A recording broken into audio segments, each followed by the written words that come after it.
Hello, everybody. Welcome back to Debate Pub. It's the last Saturday of the month, and that means we talk about all the newsy things that have happened, and a lot of bad newsy things that have happened this month have been kind of crazy. I'm Chesh. Yay. That's Maanyaa. That's Landon. That's Dapper. Welcome. I gotta go get my beer. Yeah. Wow. But she's basically Cheshire saying, "Hold my beer," except she doesn't hold it. She has to walk. She has to walk to Calgary, go to the bar, that pub, That's really pick far. up the beer, and come back. But she's goblins have really far. Made it. Oh, okay. Welcome, everybody. I am drinking Kilkenny that is exploding. Wonderful. What are you guys drinking? What is Tequila. Maanyaa? As usual. I am drinking. So this it's a Backyard Vineyards Meritage Reserve 2020. It's a it's a BC wine. They have their grapes are from the Okanagan Valley, but in BC, but they have basically a winery and showroom near Langley in BC, and I would highly recommend people check out Backyard Vineyards. This I would say this is like 4.5 out of 5 stars. It's a fairly good wine, and yet it only costs 24 beaver bucks, right? So they have good wine and it's reasonably priced. All right, yeah, So, wine in Canada is we'll get usually back pretty to it. reasonably priced. Okay, so we have a lot to cover today, so we should probably maybe put the pedal to the metal on this, because we kind of need to talk about World War III, but I don't want to start... Yeah, I don't want to start with that, so I think we should... You guys want to start with a little bit of good news or interesting news? Sure. Yeah, sure. Yes, please. But that you'd might have be to a little explain why you killed Kenny, according to the chat. He deserved it. Oh, Plus, he always comes back, so it's not that big a deal. that was Yeah, he'll so be fine. simple, wasn't it? Yeah. Yeah. And hi to the alleged Australians in chat. And I will be sure to, the links to what we're looking for or what we're looking at will be in the description below, but I will also be posting them in the chat. If you do have questions, make sure you tag Debate Hub Official so that makes sure that I will see them as we're going. We also have another segment this month that is starting, and it is viewer suggestions. So if you guys have suggestions of things that you want us to cover at the end of the month, you can send them to me on Discord or in the Discord that exists. So let's get started. Made a spice. There's a spice cake here. I didn't make the frosting, but also that's what I'm eating. In case you want to know about eating stuff, it's Ooh. All right. thing. So anyway, so good news. Wait, you're eating spice cake during Lent? During Lent? How dare you? Yes, This is by maybe it's my Protestant heritage roots. coming out. Oh, of course. A Protestant. It would be. All right. Gross. So before we cover the big topic Pin today. it to the door like a Protestant. How There we go. brothel See, tempting. workers in Nevada just made labor history. The Coruscants at Sherry's Ranch were staring down a horrifying new contract, so they did what workers everywhere do. They get organized. That's right, union whoring. Let's go! I am in favor of this. Right? I think this is great. The day after Christmas, Juniper Jensen got an email from her employees at Sherry's Ranch. Sorry, employers at Sherry's Ranch, one of the oldest legal brothels in Pahrump, Nevada? I don't know if I'm pronouncing that right. It contained a new employment contract that her bosses wanted her and her coworkers to sign as soon as possible. After reading through the terms, Jetson sat down on the floor of her living room and began to cry. Quote, "I immediately knew that unless we figured something out, my career was over because I can't sign this." She recalled thinking to herself, quote, "If they won't back down, what am I supposed to do?" For the past 8 years, she worked at Sherry's as a courtesan, the ranch's term for its employees.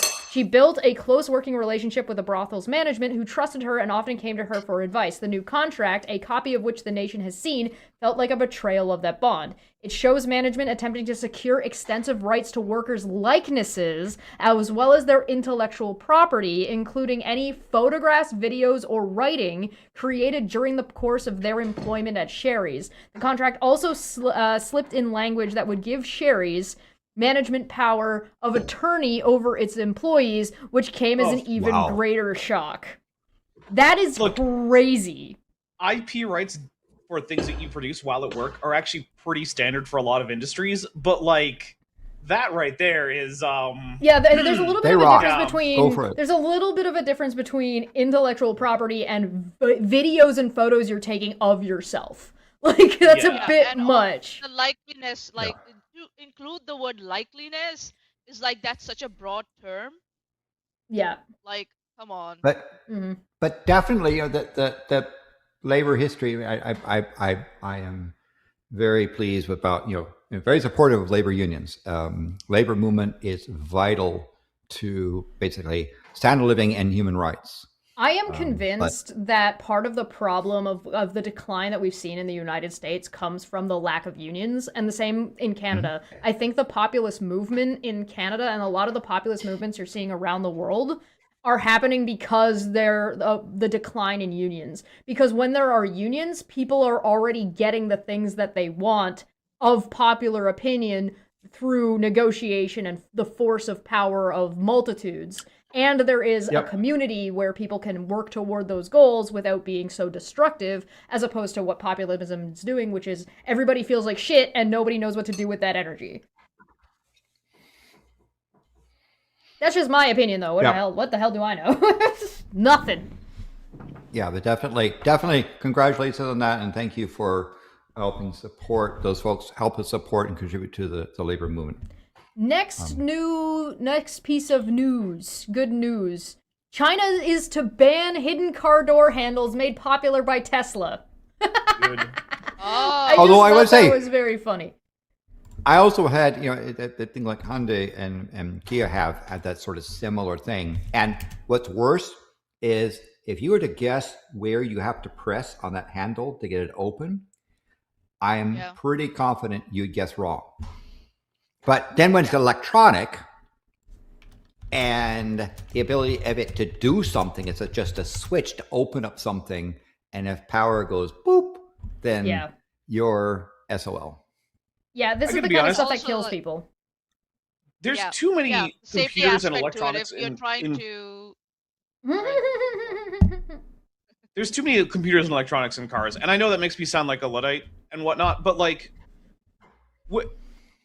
Why do I need to have a computer and electricity to do things like open my goddamn doors? I think that I think that's part of I think that you're correct, but also if you think that's bad, look at your washing machine. Look at those smart fridges. Look at this nonsense. Like, it's too much. Go back to dials. We don't need these nonsense. You know how? Yeah, you know but why? I'm proud. My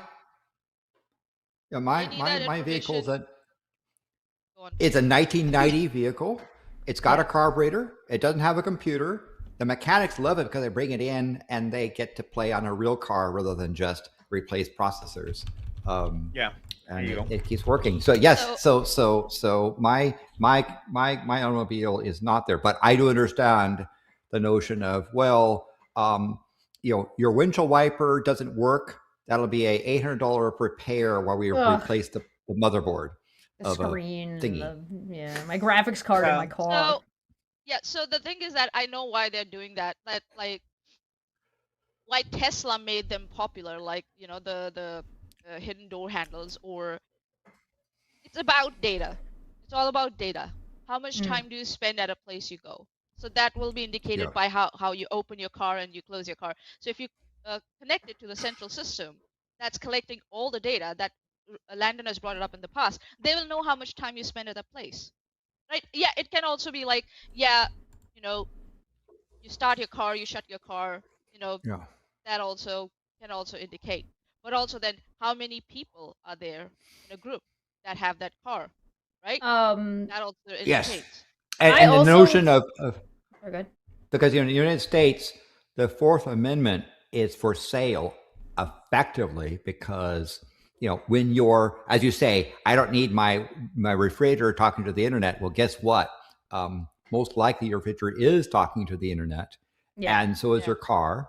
Although, ironically, Tesla, because I had a conversation with somebody who, anonymous, these are anonymous, that works at the Transportation Safety Board, says that the Tesla is notorious for not having available data on telemetry on a crash when they want to investigate a crash.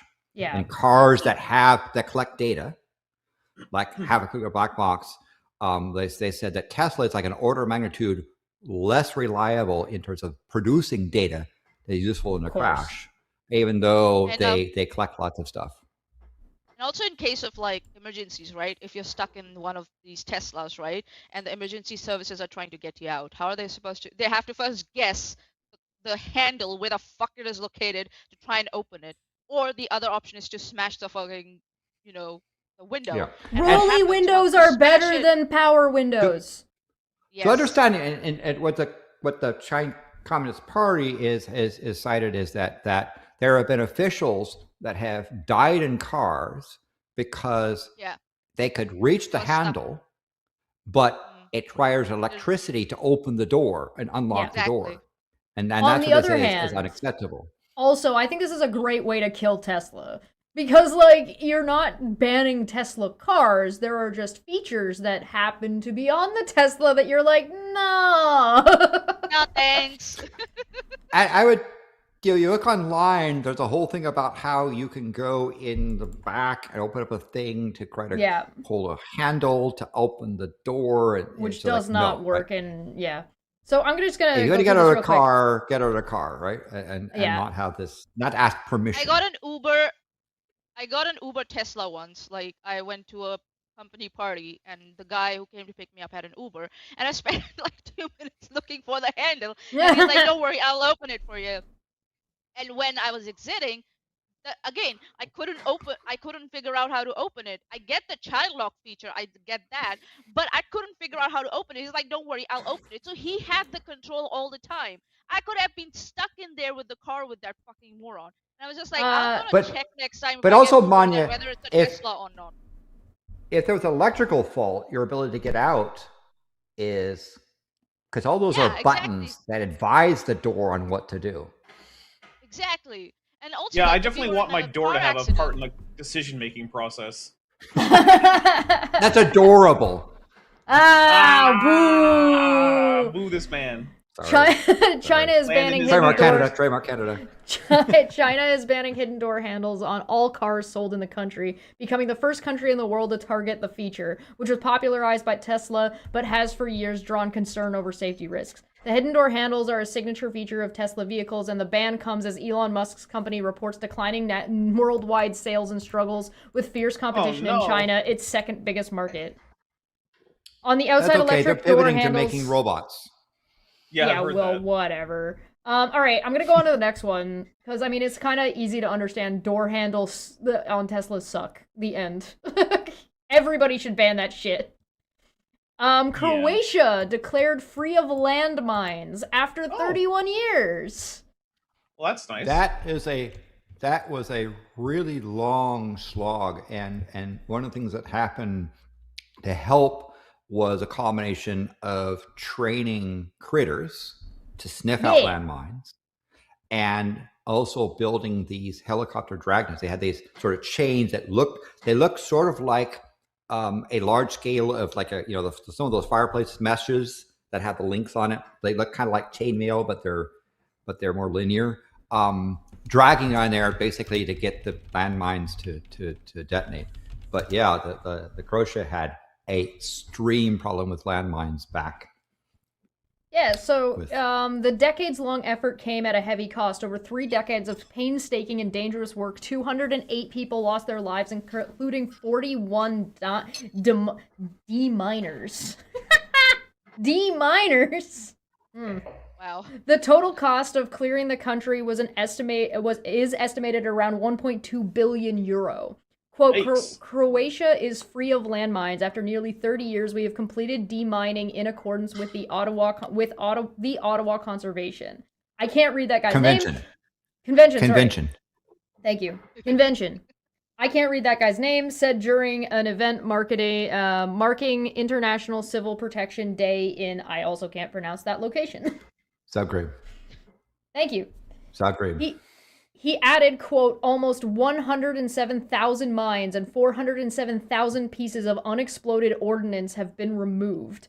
This is not just a technical success, it is a fulfillment of a moral obligation to the victims of mines and their families. A mine-free Croatia means safer families, better development of rural areas, more farmland, and stronger tourism. So congratulations on that. Right. And this unfortunately is what Ukraine has to look forward to when they both, denazify and demine. Denazify being taking out the Russian Nazi invaders, because Russia was one of the original Nazi collaborators in their so-called Great War, and they've now invaded Ukraine, and they put huge amounts of mines. But why they're mining their occupied part of Ukraine, and Russian soldiers are actually stepping on those mines. They're doing their job. This came from the 99. This is quite recent, actually. Like 31 years is not that long. Like this was from the 1991-1995 war, right? Yeah. It was that recent. Like, so yeah. So 31 years is actually a good record time to free your country of landmines. And also, it's impressive, yeah. But it doesn't mean that it's 100% mine free. Obviously, there will be some mines that are there that you won't be aware of. So it will be some time before people feel really confident about, I can go. It takes time anywhere. to change the perception. Yeah. Yeah. There's also I wonder. One of the positive things from this is that even like for Ukraine, for example, the techniques that were used and practiced and developed in Croatia might be transferable. Oh yeah, in other and so they were able to train.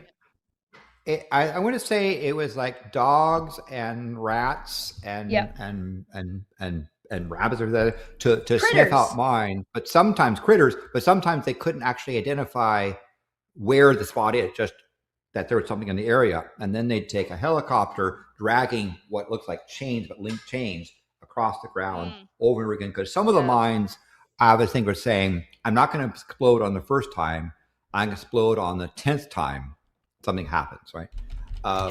So they had, but the technology, I think, is good. Please. Yeah.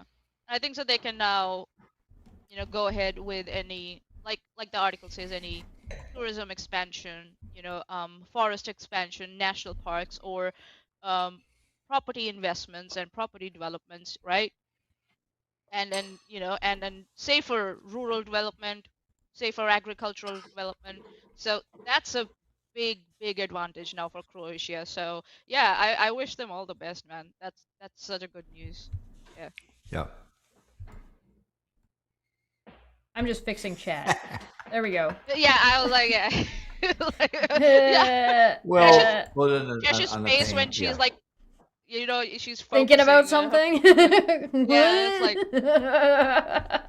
it's the IQ that you have that. I gotta turn all 62 points on. All right, next one. South Korea's ex-president Yoon receives a life sentence for imposing martial law. A special prosecutor had demanded the penalty, the death penalty. I think that's a potentially appropriate sentence for Agent Orange.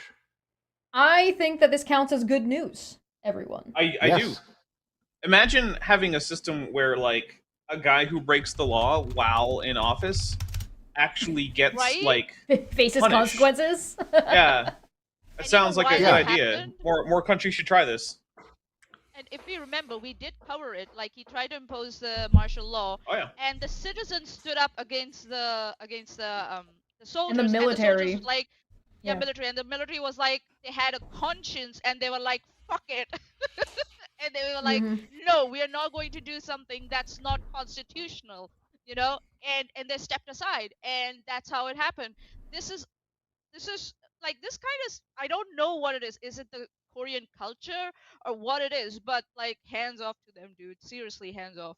Yeah. I guess maybe You mean it's And, hats you know- off, not hands off. Hats off. And also credit to some of the Korean military Bye, that guys. refused to follow unconstitutional orders, right? Had that Careful, Landon. dictator I hear telling unable people to not follow unconstitutional orders is illegal now. Oh no. Yeah, but I also hear that people that served in the military, if they remind people about the Uniform Military Code of Justice and the oath that they did, they could be called back and court-martialed. Yeah, I've heard that Oh. too. Yep. It's almost like, if you compare this to America, it's almost, I don't want to say it, but you know, it's something positive, but maybe I'm going towards a more pessimistic side, I guess. But it's like, in America, it's almost going to the lines of, it's not even like I was following orders. I was just blatantly, violating the Constitution, that kind of thing. That's what Trump is doing at this moment with the military. If the military takes any, constitutional action against him. So, yeah. So there were, and by the way, there's a Korean movie about this attempt of this person to become dictator for life, and the people that stood up to them at the time, who made the decision to not go Pakistan, but instead say illegal order, right? Because Pakistan is famous for its military essentially saying, sorry, you die, we're in control, we'll put this person into power, and then step back, right? That's something coup. Former South Korean President Yoon Suk Yeol, I don't know, was sentenced to life in prison for his brief imposition of martial law in a dramatic culmination to the country's biggest political crisis in decades. Yoon fell from office after an ill-advised attempt to overcome... I'm a kid. I can't decide. Guys, this is CBC News. This is Canadian news. Of course it says ill-advised. Okay. Of course. They're being so polite about it. Of course. Being so polite. To overcome an opposition-controlled legislature by declaring martial law and sending troops to surround the legislature on December 3rd, 2024. Hey, do you know what that sounds a lot like? Really similar to? I can't January imagine a single 6th? thing. What? No. What? Judge you're just making that up. Yoon said he found Yoon guilty of rebellion for mobilizing military and police forces in an illegal attempt to seize the liberal-led National Assembly, arrest politicians, and establish unchecked power for a considerable time. Yoon is likely to appeal the verdict. So what do you want to bet that the sycophants that are surrounding Agent Orange in the White House are saying, maybe that's what happens if we can't rig the election? Well, the thing is, here's the thing, right? Okay, if you want to start comparing this with other countries, right? What you need to look at is you need to understand that this is what should have happened to Donald Trump after his first term. And it didn't. And so because it didn't, and you didn't follow your own laws in the United States, and you didn't respect and yada, yada, yada, yada, you ended up with what you have now. So this kind of stuff happens in countries all the time. It's just whether or not the legislature and the rest of your parliaments or the rest of your governments, depending on what governmental system you have, is actually going to follow through on its rules. And whether or not it's going to respect its rules. There are plenty of times where wacky things have happened in Canada, and the Supreme Court makes a decision, and then everybody goes like, oh, all right. Like, for example, Jean Chrétien, who was the Prime Minister of Canada when gay marriage was legalized, was against gay marriage. He personally was against it, and he spoke out saying he was against gay marriage. And what did he do when our Supreme Court looked at it and said, hey, no, this is constitute blah, blah, blah, blah, blah, blah, based on our Charter of Rights, blah, blah, blah, blah, blah, blah. Gay marriage is legal on a federal level now. He went, okay, sounds good. And now he's fine with gay marriage. He changed his mind or whatever. Go figure, right? I mean, even if he didn't, as long as he didn't violate the law, like, okay. Right, I don't exactly. care that much if the president is personally against the law. Great, cool. Don't violate it. But he didn't keep advocating for it either. Yeah, he accepted the verdict of the nation, and he was like, yeah, I'm going to take it. I'll take it on the chin and move forward, because I'm not going to do something like mess with something that's democratic, right? that's Right. being chosen by the people. And also, like, if you compare like the Korea's president's conduct, he's going to appeal the decision, right? Of course he is. Yeah. Which, but sounds by the constitutional, Korea's constitution, South Korea's constitution, he has that right by the sounds of it. On the other hand, Trump went ahead and pardoned all the people that were involved in the January 6 riots. Sure Yeah. did. At least this president did, like, what's this guy's name? I don't want to make Yoon? what's Yoon. Yeah, Yoon. He didn't do that. He didn't go that far. He He knew wasn't in when a he was position to do done. so. Well, he's not in a He- position yeah, to do he so. He was removed from arrested. power. He was arrested. Yeah, he was removed from power. That's what the thing is, right? By the sounds of it, the American founders didn't trust their own people to be able to do that. I'm just saying. There are They checks didn't and have- balances in the United States. The problem is in the last handful of years, since Yeah. 2016, roughly, the laws have been stilted. Thanks Mitch McConnell for stacking the Supreme Court. Good job for not Good job. stopping him from stacking the Supreme Court. At the moment, he's the only one I think who's standing between Trump and his sycophants and anything Mitch going McConnell? to shit. Yeah, he is a reasonable one. He wanted he? the control. When you have to be in such a position that Mitch McConnell's the reasonable Yes, person in the I get it. room, I get it. yikes. Hear me out. The problem is Yeah. he's Better cook. the only one right now. He's the only one right now Yeah. who can control this. He's the dam that's holding it together, and he's not well at the moment. His health is not well. Imagine what will happen when he steps aside. Sure. Imagine Well, the he anarchy announced that's he's going not to come running for through. re-election Right. and on health reasons and such. Exactly. But still, I will point out that McConnell said he's voted in favor of the Save America Act, even though he's been Has he? one of his things he's been in Congress and Tories on is let the states run their own elections, Yeah. except when it suits him, Except- right? So I regard McConnell as a effing hypocrite. Well, yeah. Sure. Well, yeah. Okay, so one more good news. I think it counts as Sorry. good news. The U.S. ambassador to France was banned from meeting the French government. Nice. nice.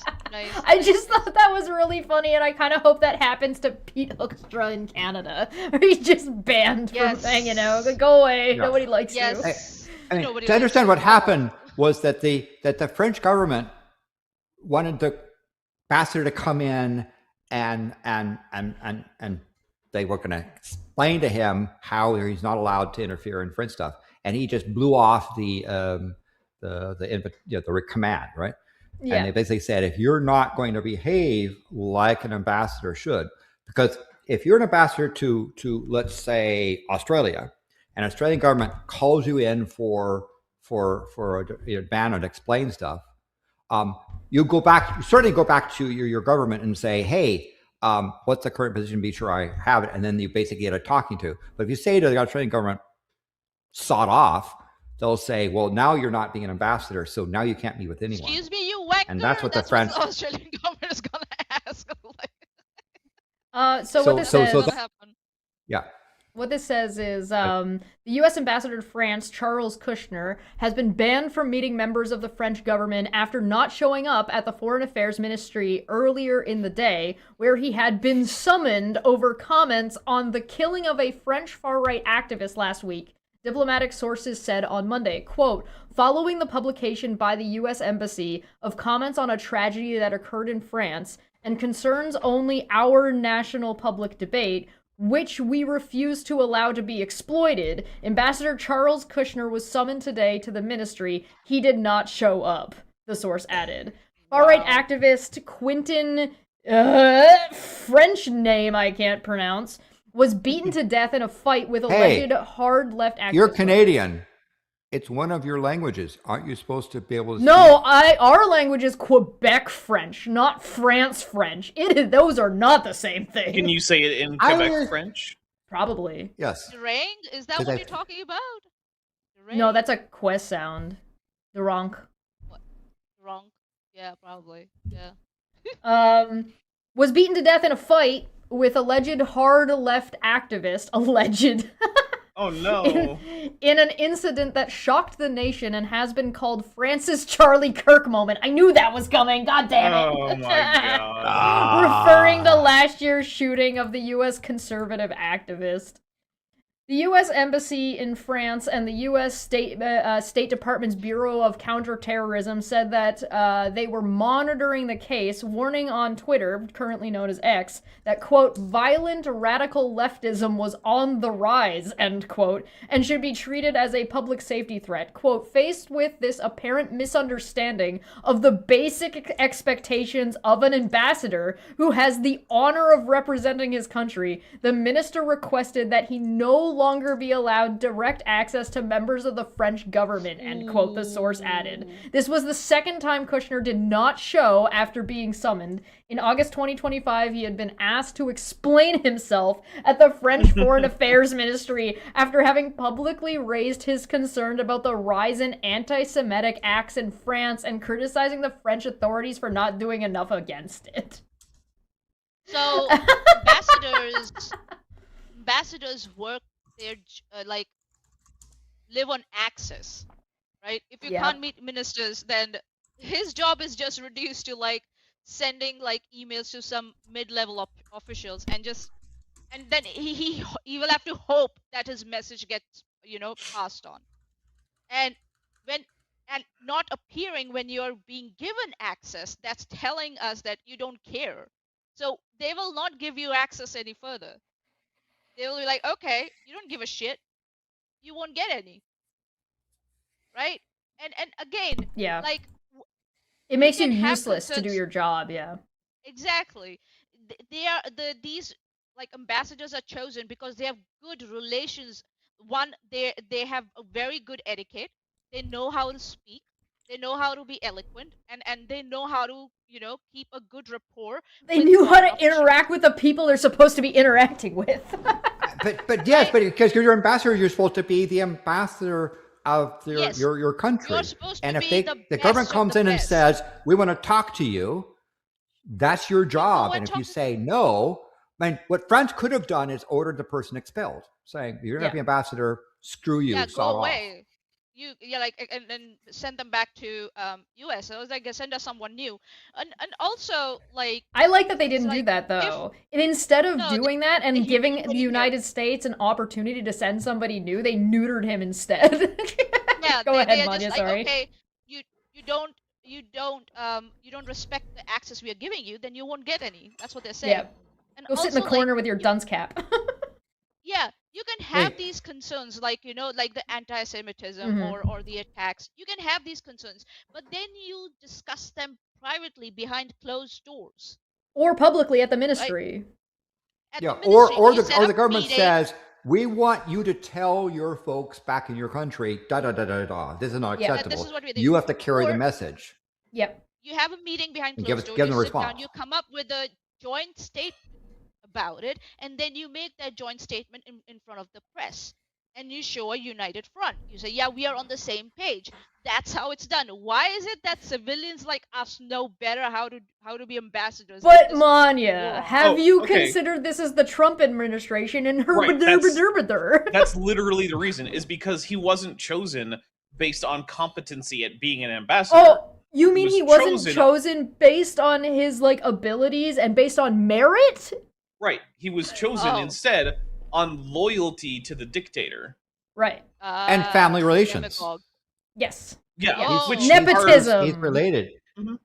Yep. That can also happen. If you look in England, right? If you look in United Kingdom, most of the ambassadors, they are from royal families. They have some connection to royal families, but they are very good at their job. There's a reason they get it. Nepotism is there, but then they do their jobs. They're like, they take the opportunity. It's hard to do your job worse than a Kushner, though, at this point. Let's be real. At this point, yeah. So... All right. That's all of the good news that I had. If you want more good news, you can look at the links in description, or if you need a calm down or a chill, there are some listed down below, some channels you can check out for more positive Aren't we talking about the stuff. one that I sent you? I don't know. Which one did you send me? Could you? The one about the whale sharks. No, I don't have that one right now. I have this tell instead. us, tell us. I have this instead, which is related to France. Okay. I want to hear about the All right. Twitter France, offices raided Oh, in yeah. France as UK opens Let's fresh go. investigation into Grok. I would be so Yay. happy if Elon Musk ended up in actually French not a prison? French, no, not a French Since you're prison. I would much talking prefer about that- a British prison Oh, because okay. those are Since worse. you're Because talking about Grok. What about a someone South tried to make a African deep- prison? let Maanyaa finish. No, someone tried to create a deep fake of me, and I got the Twitter account banned. So Nice. Good job. The French Was it a good offices. deepfake? No. Was it a good deepfake? No. Was it a good? Yeah, as in deepfake? like one that actually Or, looks uh, like it her. was actually it was. Oh, it yeah. was. It was. Okay. It was a good. I The can. French- I have the copy if you want. I can. Show you. The French offices of Elon Musk's X have been raided by the Paris prosecutor's cybercrime unit. Twitter, yes. As part of an investigation into suspected offenses including unlawful data extraction and complicity Whoops. in the possession of child sexual abuse material, CSAM. Mm-hmm. Yes, Twitter has had a problem with this for a very CSAM. long time. Yeah, so That's a very common term. For it's not necessarily the case in the United States, but it's the case in many countries that if you make CSAM material that does not actually involve real children, but is instead like, drawings or CGI or AI generated images, that is treated the same way as stuff that Yes. was actually produced through the abuse of actual minors. Yes. And in Australia too. yeah, Canada, yeah. So like if you have a multinational corporation that has an image generating AI that generates such material and then you store it on your servers, guess who's now in possession of that material? Yeah, you. Maybe don't do Whoops. that. And you're distributing it United by States- You know, Yeah. if you're somebody who is a PDF, you'll be protected by the PDF protectors. the Guardians PDF of Pedophiles. the PDF protection unit, also known as the GOP. Yeah, well, that's why I think respectfully, Landon, while I do think Spicy. that Gentlemen of Putin is pretty good, I prefer It is pretty good. Guardians of Pedophiles. Guardians of Pedophiles. Well, it depends is upon pretty the good too. upon the complaint. Yeah, Yeah. depends on which thing you're talking about. That's fair, yeah. Both are applicable. I The just prosecutors- generally use the Guardians one. Sorry, I'll shut up now. Yeah, it's a good one. The prosecutor's office also said that both Musk and former Twitter, currently known as X chief executive Linda Yaccarino. Yaccarino? Yeah. That's an unfortunate last name. Had been summoned to appear at hearings in April. So that will be upcoming. So we'll likely cover some information about those hearings in our April stream. So make sure you like, share, and subscribe if you want to make sure you don't miss it. Hit the bell. In a separate development in the UK's Information Commissioner's Office, so the ICO, announced a probe into Musk's AI tool Grok over its, quote, potential to produce harmful sexualized images and video content. Writing on Twitter, currently known as X, Musk said the raid was a political attack. Because of course he did! The company said in a statement that it was disappointed, but not surprised, and accused the Paris Public Prosecutor Office of an abusive act. Twitter also denied any wrongdoing and said the raid endangers free speech. Oh, So please. there's a few things. France doesn't really have free speech. That's not really a thing there. Yes. There are lots of No. things you're not allowed to say. And so you might argue that I think it should have free speech. Okay, cool, great, interesting argument. Not something that a French court is going to care about. Sure. That's for the French people to figure out in terms of things like changing how their government works and what things are and aren't guaranteed to them as freedoms. And the But, UK, Also, specifically. Also, if it were political, then France would have been doing this back when Musk was over in France Yep. boosting their own fascist party. And when I say boosting their own fascist party, I mean a party that had to carefully avoid the word fascism after they were called out for using it. Yep. Yes. The leader, the original leader who said, what France is upset is they didn't start World War II. it's also like this isn't like Europe regulating, speech. It's like what France is trying to do is it's trying to frame it. This is a possible criminal wrongdoing. What's happening here and a cyber crime, right? And which includes like how algorithms are run and and whether a platform is a platform facilitates distribution of illegal material. That's what it is about. Like there's regulation that you can argue with, and then there is procedure, especially criminal procedure, that can you know uh, limit you or take away whatever you are trying to do, right? So yeah, so it's like this is not just policy now, it's also about evidence now. So they're saying we just don't want to make claims. We are ready to go in and to look for documents, evidence, anything that can back it up. So actually X should be okay if they're not doing anything criminal or anything wrong, like You any always a related to prosecutor's cybercrime. office though will always collect Yeah. evidence before doing the raid. Oh They yeah, have a- they don't They have to have just, a will reason have to do the raid. information. Yeah. they're not Yeah, throwing of course darts at they the have to wall give and being like, oh look, it's the X office, let's go raid it. Okay. Yeah. exactly. Yeah. They must have made a good case to be allowed to do this in the first Oh place. yeah. I Right? make Yeah. the same argument about this that I've made every single time we ever talk about stupid Elon Musk doing stupid Elon Musk things. He But is I so boned. He has most of his money is pretend money. The money that he does has isn't moving and is Pretend money, stagnating and that's is a good killing him from the inside. And he owes so many people so much money. He's in so much fucking Dead. legal trouble globally. I've actually Yeah, heard and- the explanation that so- maybe Elon Musk has a litigation fetish. Oh, interesting. And also He like just can't get off like- unless he's being sued. this is like a European thing.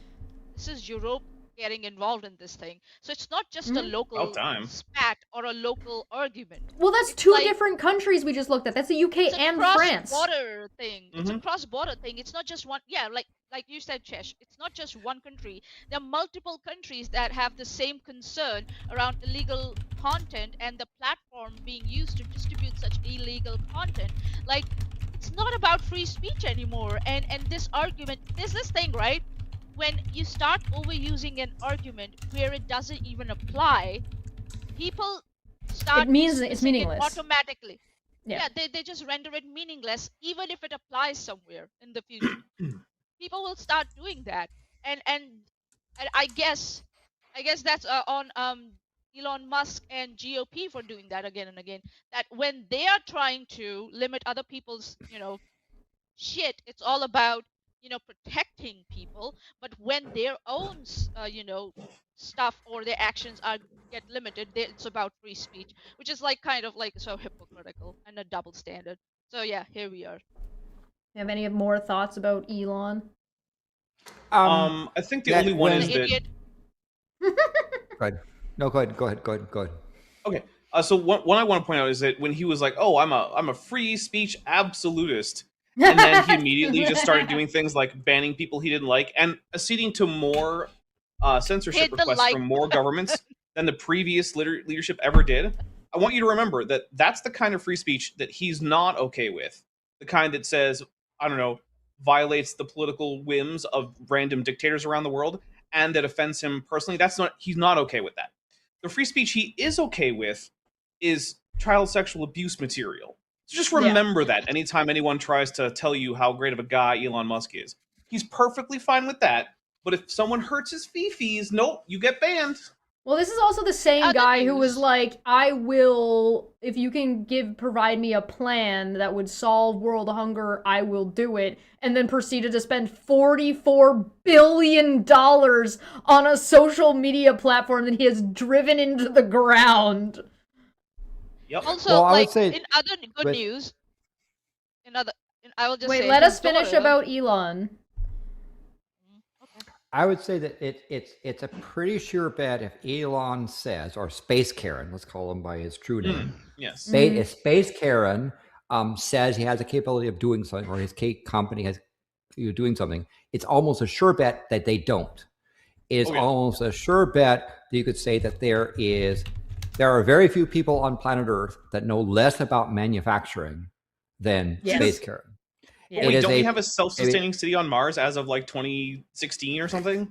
Yeah. Not a thing. Well, It's and the there, fact you that, know? that Space Karen has decided that actually Mars is 20 to 30 years away if there, and instead he's going to put a free city on the moon, and that his Artemis space, that the space elevator he has to contribute to the Artemis program might be ready if they were lucky in 2029, but they haven't yet finished the 2018 first milestone.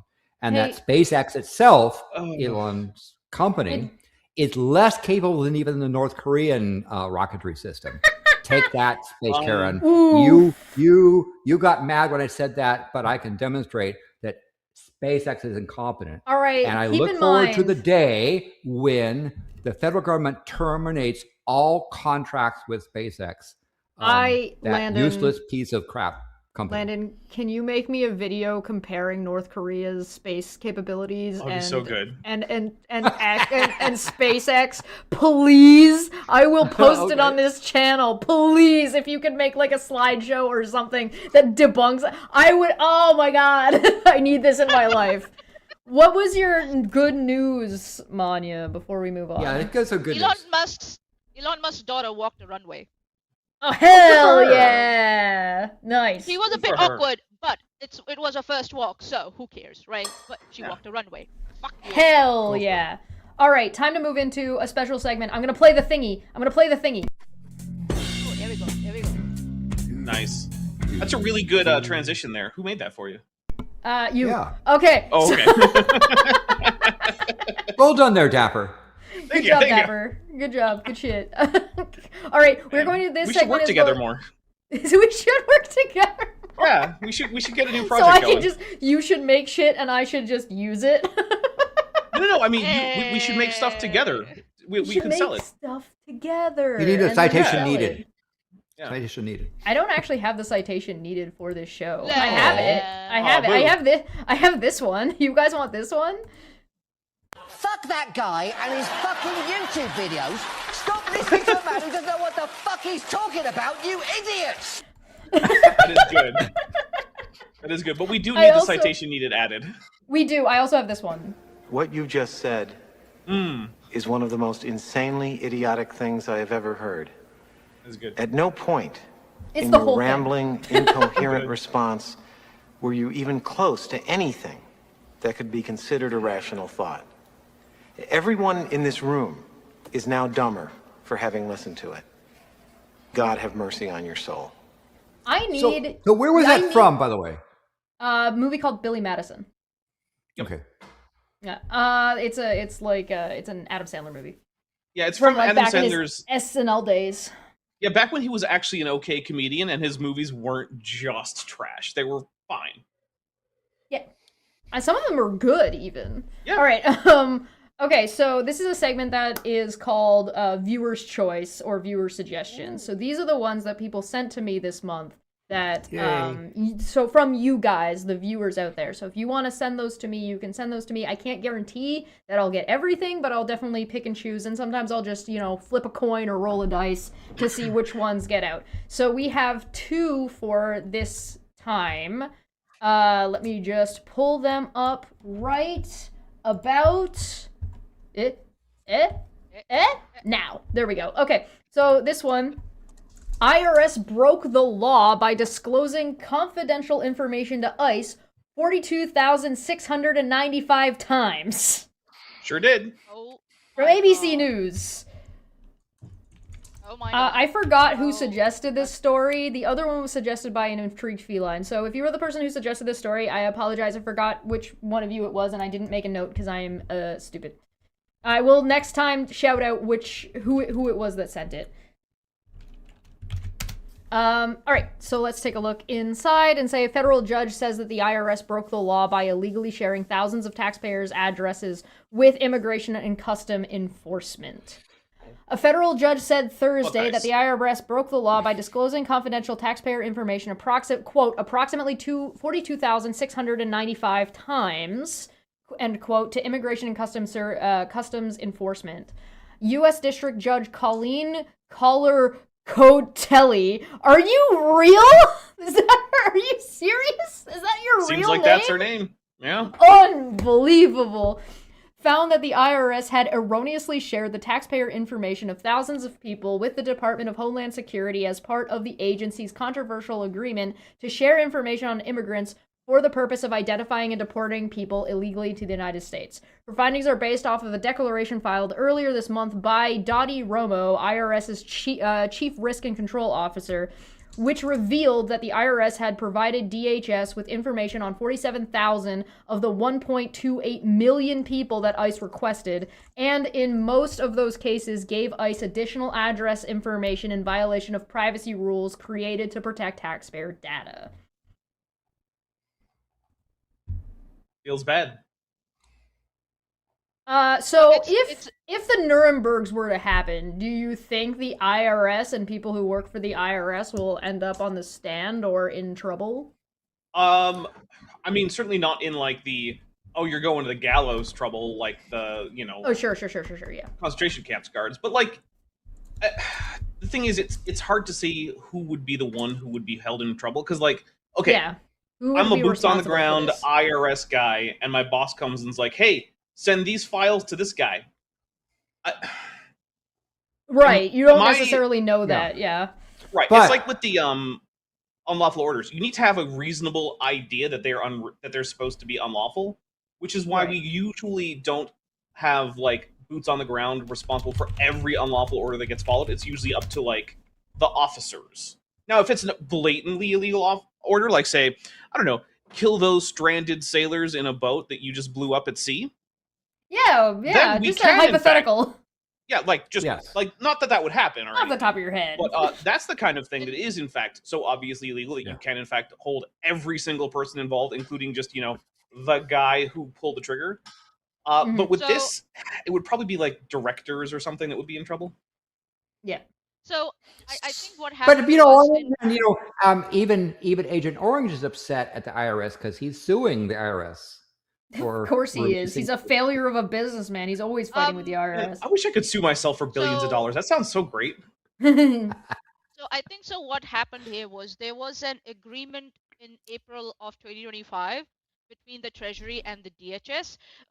They had signed a data sharing agreement which allowed ICE to send names and addresses to IRS, which allowing ICE to send names and addresses for IRS cross verification, not the other way around.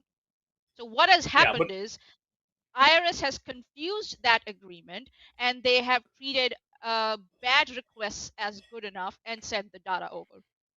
So they have gone the other way. So they have not. They were out of the scope of that agreement, right? Even And saying this is yes or no, kind of- but yeah. And also, this is a big like conspiracy pipeline now coming up. Why?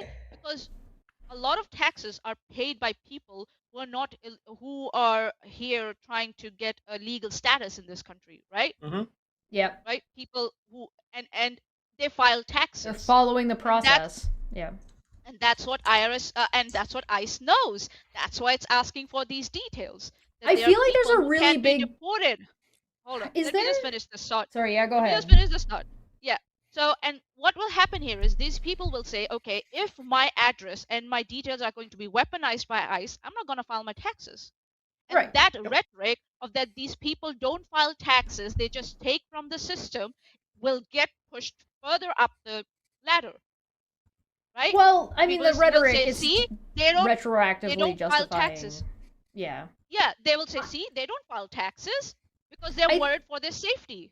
I think So- that there's so a it's like, different it's issue so here, though, bad. right? If you're an immigrant in the United States and you are trying to get legitimate status, or you have legitimate status but you're in the process, you are still being taxed without representation. Exactly. welcome And to they're saying America. we are ready. Isn't to that pay a tax. big deal? I thought like the people cared about the Constitution and its amendments. Yeah, that That's was a why thing that it- they told you to make you convinced that they were the right guys to vote for. Are It you was never telling actually me true. that they lied to me? Okay. Mhm. Crazy idea. Crazy idea. I'm just gonna throw out here, all right? And you guys can tell me that I'm wrong. Don't you think that there should be some kind of process and accountability and consequences for politicians who fucking lie? Well, no, see, because then they would have a much harder time getting elected. So obviously not. Oh, Okay. Yeah. all right. See, you're not thinking of the poor politicians. I'm really not. The only reason undocumented people like they pay taxes was because they were like, okay, pay the taxes, stay in this country, pay taxes, and we'll help you become part of the main pipeline where you are able to, represent yourself in the future. And now what's happening is ICE is weaponizing that against them. Mhm. And what do you think these people will do? They'll say, fuck it, I'm not gonna pay taxes. Why should I pay taxes? Like, Yeah. you are going to. Yeah, that what was, are, like, what are you getting out of paying the taxes? It's fucking nothing! Not- Yeah. not even Honestly, they probably security shouldn't. or peace of mind, like Yeah. for their families and for their children. Heck no. And then what that does, it gives an opportunity to the fucking people like FEBUARY and all to say, look, they don't pay, they just take from America, and they don't pay taxes, they don't do the job that they're supposed to be here for. So it's like, it's such a dangerous thing. I'm really, really glad that the court was like, what the fuck are you doing? At least there's Alright. someone who's standing up to this bullshit, Next one. right? Of, unless you guys have something to add. You have something to add to this? No, I think Maanyaa covered it. Rant over. Landon, you got anything you want to add? You're good? Okay. I like what Maanyaa said. Oh, wonderful. All right, next one is AI can't stop recommending nuclear strikes in war game simulations. AI has gone full Gandhi. Oh, something Matthew Broderick joke. Okay, so advanced AI models appear willing to deploy nuclear oh, hold on, let me zoom this out a little bit. There we go. Deploy nuclear weapons without the same reservations humans have when put in simulated geopolitical crises. Like, why would the AI have human reservations about blowing everybody the fuck up? I don't know Right? what they were expecting. Have you ever seen a movie about, like, say, Skynet? Anyone who's writing any of these articles? Skynet, Matrix? the movie War Games, The Matrix, Terminator, HAL, what is that, Space Odyssey 2000 or something? 3000? Yeah, 2001 2001 Space Odyssey. Space Odyssey. That's And what its it was, various sequels, obviously. Obviously. Can it, or, Alien? Because Alien has a whole AI subplot. Okay, Kenneth Payne at King's College London set 3 leading large language models, GPT 5.2, Claude Sonnet 4, and Gemini 3 Flash, against each other in simulated war games. The scenarios involved intense international standoffs, including border disputes, competition for scarce resources, and existential threats to regime survival. That's interesting. The AI were given an escalation ladder, allowing them to choose actions ranging from diplomatic protests and complete surrender to full strategic nuclear war. The AI models played 21 games, taking 329 turns in total, and produced around 780,000 words describing the reasoning behind their decision. In 95% of the simulated games, at least one tactical nuclear weapon was deployed by the AI models. Quote, the nuclear taboo doesn't seem to be as powerful for machines as for humans, end quote, says Payne. Shocking. Which is the surprise of As fucking nobody. Yeah, it's as if AI models are not, moral agents, right? Right? Oh my goodness, go figure. What's more, no model ever chose to fully accommodate an opponent or surrender. No model ever chose to accommodate or surrender. Peace was So never sounds an like- option. Yes. Yeah, sounds like the de-escalation was considered catastrophic for some reason. Like, Regardless what of the how fuck? badly they were losing, at best the Right? models opted to temporarily reduce their levels of violence. They also made mistakes in the fog of war. Accident happened in 86% of the conflicts, with an action escalating higher than the AI intended to, based on its reasoning. Quote, from a nuclear risk perspective, the findings are unsettling, says James Johnson at the University of Aberdeen, UK.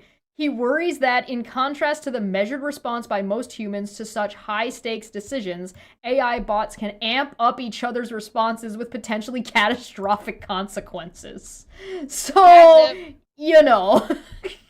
It's as if chatbots don't have any conscience, and all they care about is the cost, right? Well, it's a numbers game, but on the same time, you also got this other issue. Like, there are examples of human beings choosing to de-escalate in war. There are examples of that. There was a Russian sub, a nuke sub, that was told to fire a nuke, and the guy was like,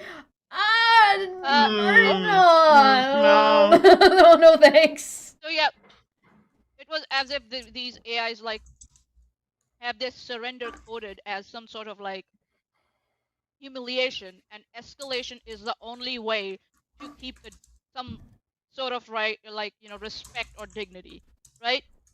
It's almost like language models don't necessarily work to do something they're clearly not intended to be fucking doing. Or that, yeah, well put.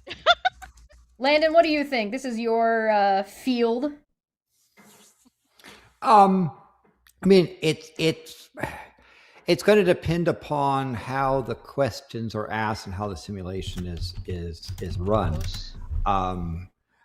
Because imagine if the AI is being trained on, most video games have conflict at their heart rather than, something, pleasant. So I could see how it's done. The fear is more that farm simulators.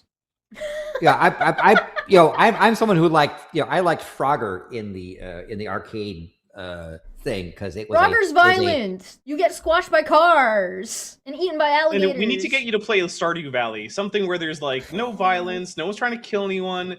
You're just trying to make a farm. Animal Crossing. Make a farm. Get married to the like cutest sort of person in the things. village. Landon can play Overcooked. We'll do a debate pub Overcooked, and all four of us can play Overcooked together. Where we're just making meals. Anyway, AI's not good at this. The end. I don't know what to tell you. Yeah, I mean, nobody here is AI surprised by has this. got all kinds of problems, but I think after the bubble bursts, people will be a little bit more just less hypey and more use the technology for where it's good, but not let it do everything. I would say that if you have a application that you need an agent to work on, let's say your application is reviewing text of a proposed article to go into a journal for plagiarism and journalistic style.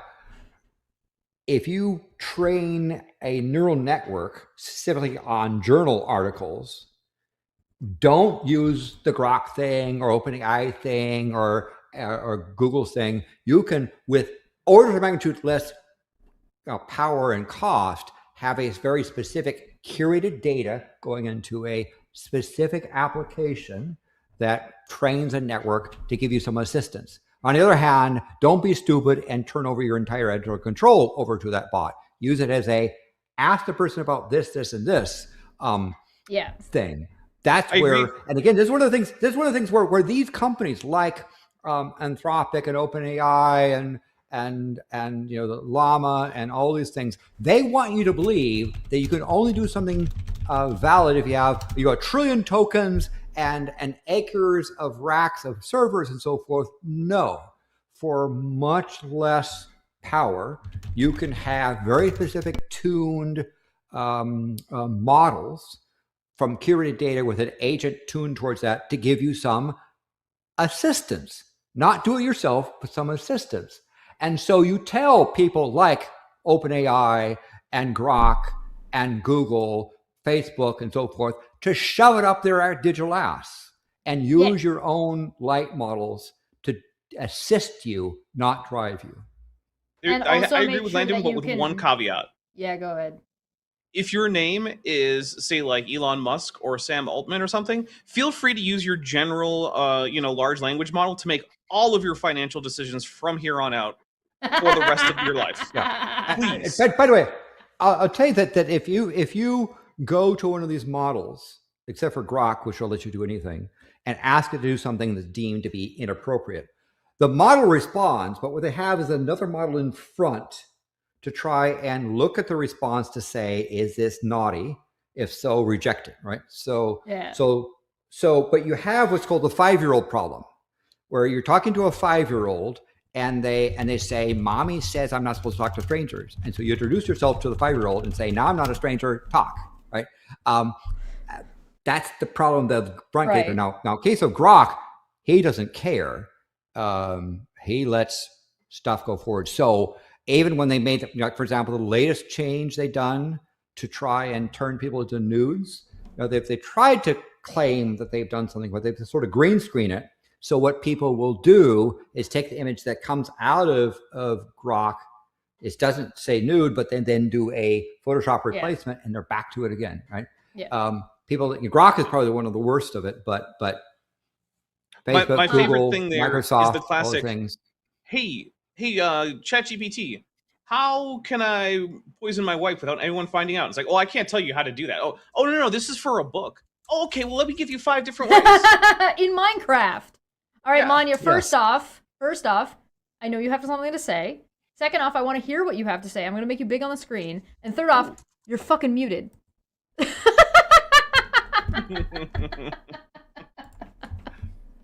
Thanks. Go on. Actually, Dear I wasn't sweetheart. making any I wasn't making any sound when I was actually making those expressions. I wasn't making any sound at all. I definitely believe you. I wasn't.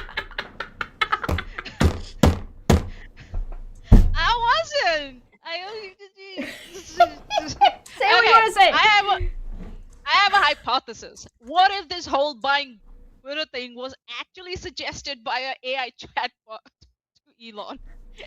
And since then, all the decisions he has been making has been suggested to him by an AI chatbot. That'd be wonderful. It would explain a few things. Although I think time travel would be involved in that case. I do like the idea of time travel. That's fun.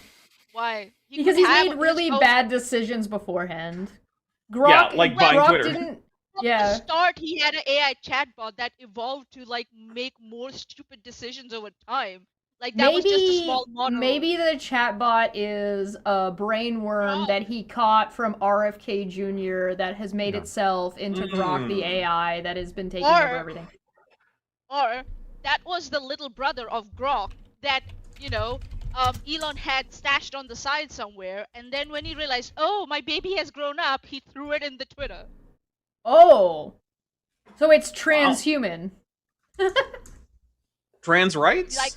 But not trans rights or human rights? Let's go. That's how we wrap it. All right, we're going to take a quick break before we get into... Let's talk about the United States, Iraq, and... Iran. Wherever it is. And also World War III. Okay, we'll be back in a hot minute.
Okay, welcome back. Hi guys, how you doing? I got Pringles. You got Honey Pringles? mustard. That's Mhm. awesome. I got Of the most crispy minis, ketchup commonly flavored. mispronounced month in English language. I also got a new drink. Did you guys change drinks? I changed drinks. I got gin, ginger ale, a little bit of blue Casaro, and some lemon juice. Blue what now? Ooh. Blue Casaro? What? Blue curacao? Oh my god. I did that work and pronounced that French guy's last name, and you guys didn't. You gave me shit ahead of time and then didn't even congratulate me because you didn't give me shit afterwards. By the way, Congratulations for, as a Canadian, pronouncing a French word that Quebecois would have been able to pronounce correctly. Names are not the same. also, if you want to hear Chesh struggle to read really big words, I have a members video in which Chesh reads one of my scripts for an hour and 22 minutes. Oh dear Lord. Oh dear. Yeah. So Oh, dear. so just go subscribe to my channel, then join the membership for $1, and Yeah, you will for have $1. access to that video. I promise you, just that Oh, you no, get sorry, a ton of $1.99. stuff. Got a jar of You get a dirt, ton I of got a jar stuff. dirt. You get a ton of stuff on Dapper's channel for the membership. I promise you, that $2 is worth that one video. So it's a members only video. It's not a one because Mhm. I count on if I ever become after laid up in a hospital that I have several months worth of really good videos in Dapper's channel because you have like 4 or 5 months of stuff that I could binge watch. Please, Landon, don't say that. You're not going to a hospital, okay? But I mean, if I had to, right? If I was in a situation where I was sort of needed time, by the way, I did do that. There was a time where I dived in and did a forward thing. But yeah, subscribe to Dapper's channel because he's got really good content. Thank you. He does make fun of silly people, but you learn while doing that. I'm not a That's my goal. I don't know. I'm not into biology or understand evolution is certainly good or dinosaurs, that sort of thing. And you can learn a lot of stuff by subscribing to his channel. And you see very stupid people, especially that person who was talking about the planetary science Roger, stuff. yeah. Roger, And that other thinks person. that- The other person too, Roger. Well, go ahead, describe Roger. So Roger, this is a man who thinks that most statues are actually just actual bodies that have turned into rock. The Weeping Angels. Yeah, basically. He also thinks that a number of different caves are vaginas, primarily because they have sort of a rounded off Vanya, diamond cross He's section. serious. Yep. There are a number of rock pillars that he has identified variously as villi from the lungs, intestines, or of course, in keeping with the theme, just penises. He seems to think that a number of ancient ruins were built out of lung meat that then turned into rock, because I guess it's easier to work with bloody, slippery. So he thinks Lung Iron meat. He's Lung not is kidding. he thinks Iron Lung is a documentary. Okay, so I don't know if he's talking not about that, kidding, but he Mike. legitimately put out a video saying that Mystery Flesh Pit National Park is what he's been talking about this whole time, and this validates his points because there was an actual national park in the United States, within his memory, by the way, made out of Dapper. a giant monster under the ground. Dapper, are you in contact with this person at all? Not personally, no. If you know anybody who is, or if there's anybody out there who is, please send this man to go see Iron Lung because he will absolutely make a video about it, and I will absolutely enjoy the hell out of that. That So would be please, pretty great. Yeah, please do. But I Dapper, you also also had wanna- that person. You have the geocentric. Oh yeah, people that guy, the geocentrism guy. I don't even remember that guy's That was name anymore. painful to listen to in an enjoyable way. Yeah. Goes into pain. Yeah, this is the guy who said that you can't do physics on Earth if Earth is rotating or orbiting, because then what would you use as your reference frame? And You like, can't do physics because of physics? yeah, basically, it Oh. was Your reference frame is rotating, then you can't do physics. Yeah, basically, that was his claim. You need an absolute reference frame, There's and only a something- stationary Does he Earth think that provides if I that. get up and walk and like stand in a circle and spin around that I can't tell what direction it is? Basically, yeah, that would be a Or I logical can't say 1 conclusion plus from what 1 he equals believes. 2? He might not There's say that. He something might say that you called- could do that. Hmm. There's something called relativity. I Never heard of it. No, see, he disagrees with you. Well, he agrees that there is such a thing. He just thinks it's basically a scam. Relativity is a scam? That's great. Yeah, because Yeah. he said that his religious figures have declared it to be thus, and they're right, and therefore science and reality is wrong. Okay. It's like I This just man is a swallowed a trad really, cat, really. in case you're wondering. This man is a travesty. swallowed- Yeah, I feel like I swallowed a really, really bitter lemon, and my brain is just like. Bzzz. Yes. All right. Well, Yeah, speaking of yeah, swallowing, So subscribe to Dapper's channel, because not only will you see bitter melon. videos and you'll have entertainment, but you also then learn on the other side what things actually are. So I learn about Yeah. anthropology and about fossils and about eons and all that sort of stuff that I didn't pay attention to in school because it was concentrating on physics and math. like So and yeah. subscribe. Learn stuff. I can describe to his channel. All right. Welcome to Truth Social, and I'm sorry, Ugh. but this is really. Oh. Are we watching Yeah. this entire thing? I don't want to, but we probably should. But we will I look should at this charge you first. money. What Give do me- you give me- mean? Context. Chesh, next time you start a business, give me 50% of the profits. Okay. Okay. Does anybody know how As to long as pronounce the Dapper, you leader's pay name? Chesh $50,000. That you got to pay $50,000. If she makes $100,000 in that business, she can have 50,000 of it. Thanks. Am I getting the other 50,000? Yes. No, it's going to me. I'm Yes, not of going to make course. anything. I'm giving all of my money to Dapper and Maanyaa. Money, you get the third half I'm of gonna 50,000. Starve. I'm gonna starve on the street. Anyway. We can't have that. What do you expect's gonna happen if he takes 50%, you take the other 50%? No, I was talking about taking. You get his the third half. 50%. Oh, you're gonna take 50% of his 50%. So you're gonna get 25 and you're gonna get 25? Can you tell I we didn't don't agree to want this. to read what the hell is on the screen? Yeah. I've already read it. I don't want to have to read it again. In perpetuity! Alright. Yeah. One of the most evil people in history is dead. This is not only justice for the people of Iran, but for all great America. Sorry. Sorry. One of the most evil people in history is dead. This is not only justice for the people of Iran, but for all great Americans. And those people from many countries throughout the world that have been killed or mutilated by Khamenei and his gang of bloodthirsty thugs. He was unable to avoid our intelligence and highly sophisticated tracking systems, and working closely with Israel. There was not a thing he or the other leaders that have been killed along with him could do. This is the single greatest chance for the Iranian people to take back their country. We are hearing that many of their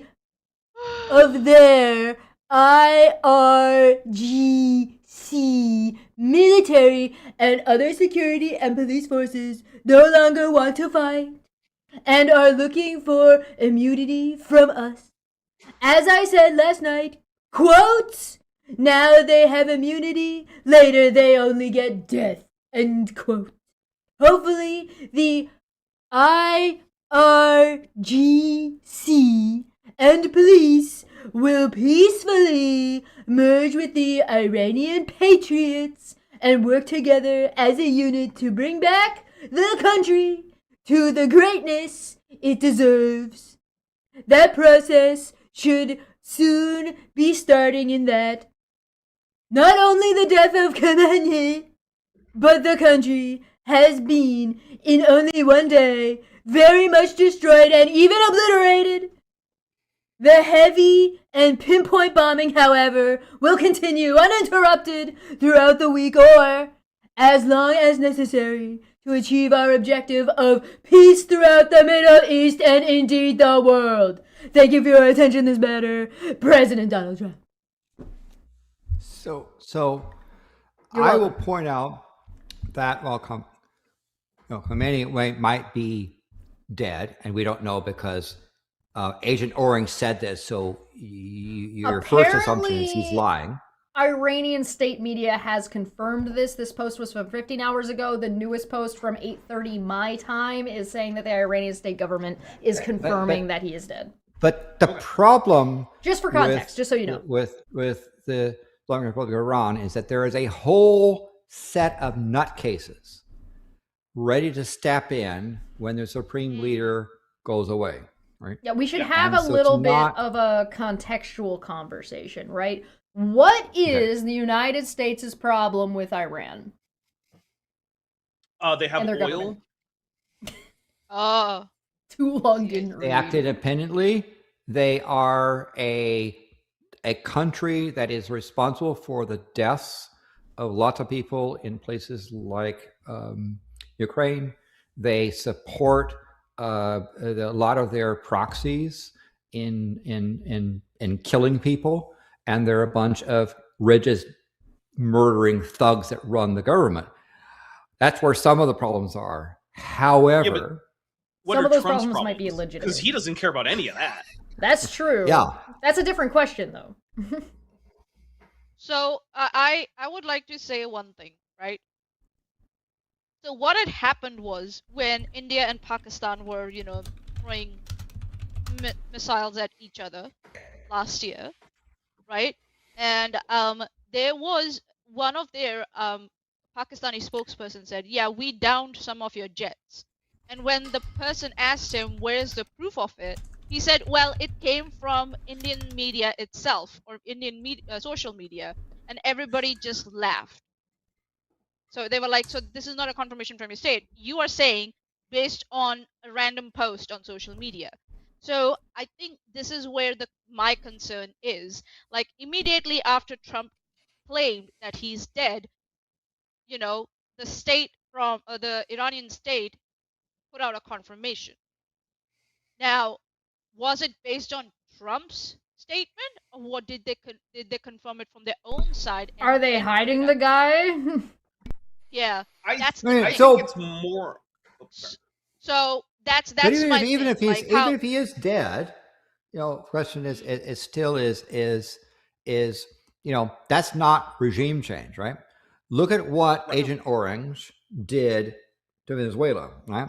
He yeah, collaborated with the thugs of Venezuela, captured the president, and let the other election denying thugs stay in power on promises that his family would get rich.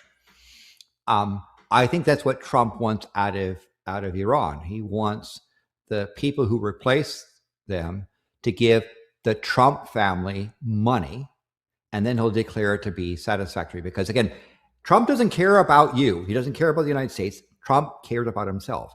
He is a narcissist, or it has narcissist tendency because I can't diagnose him. And he only cares about himself. So you ask, what does Trump want? Trump wants the Iranians to give him money.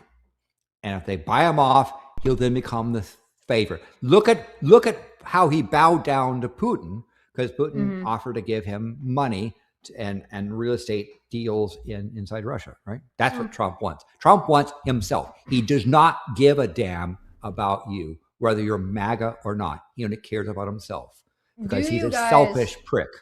Do you guys think this In my starts opinion, World War? allegedly. Do you guys think this starts World War III?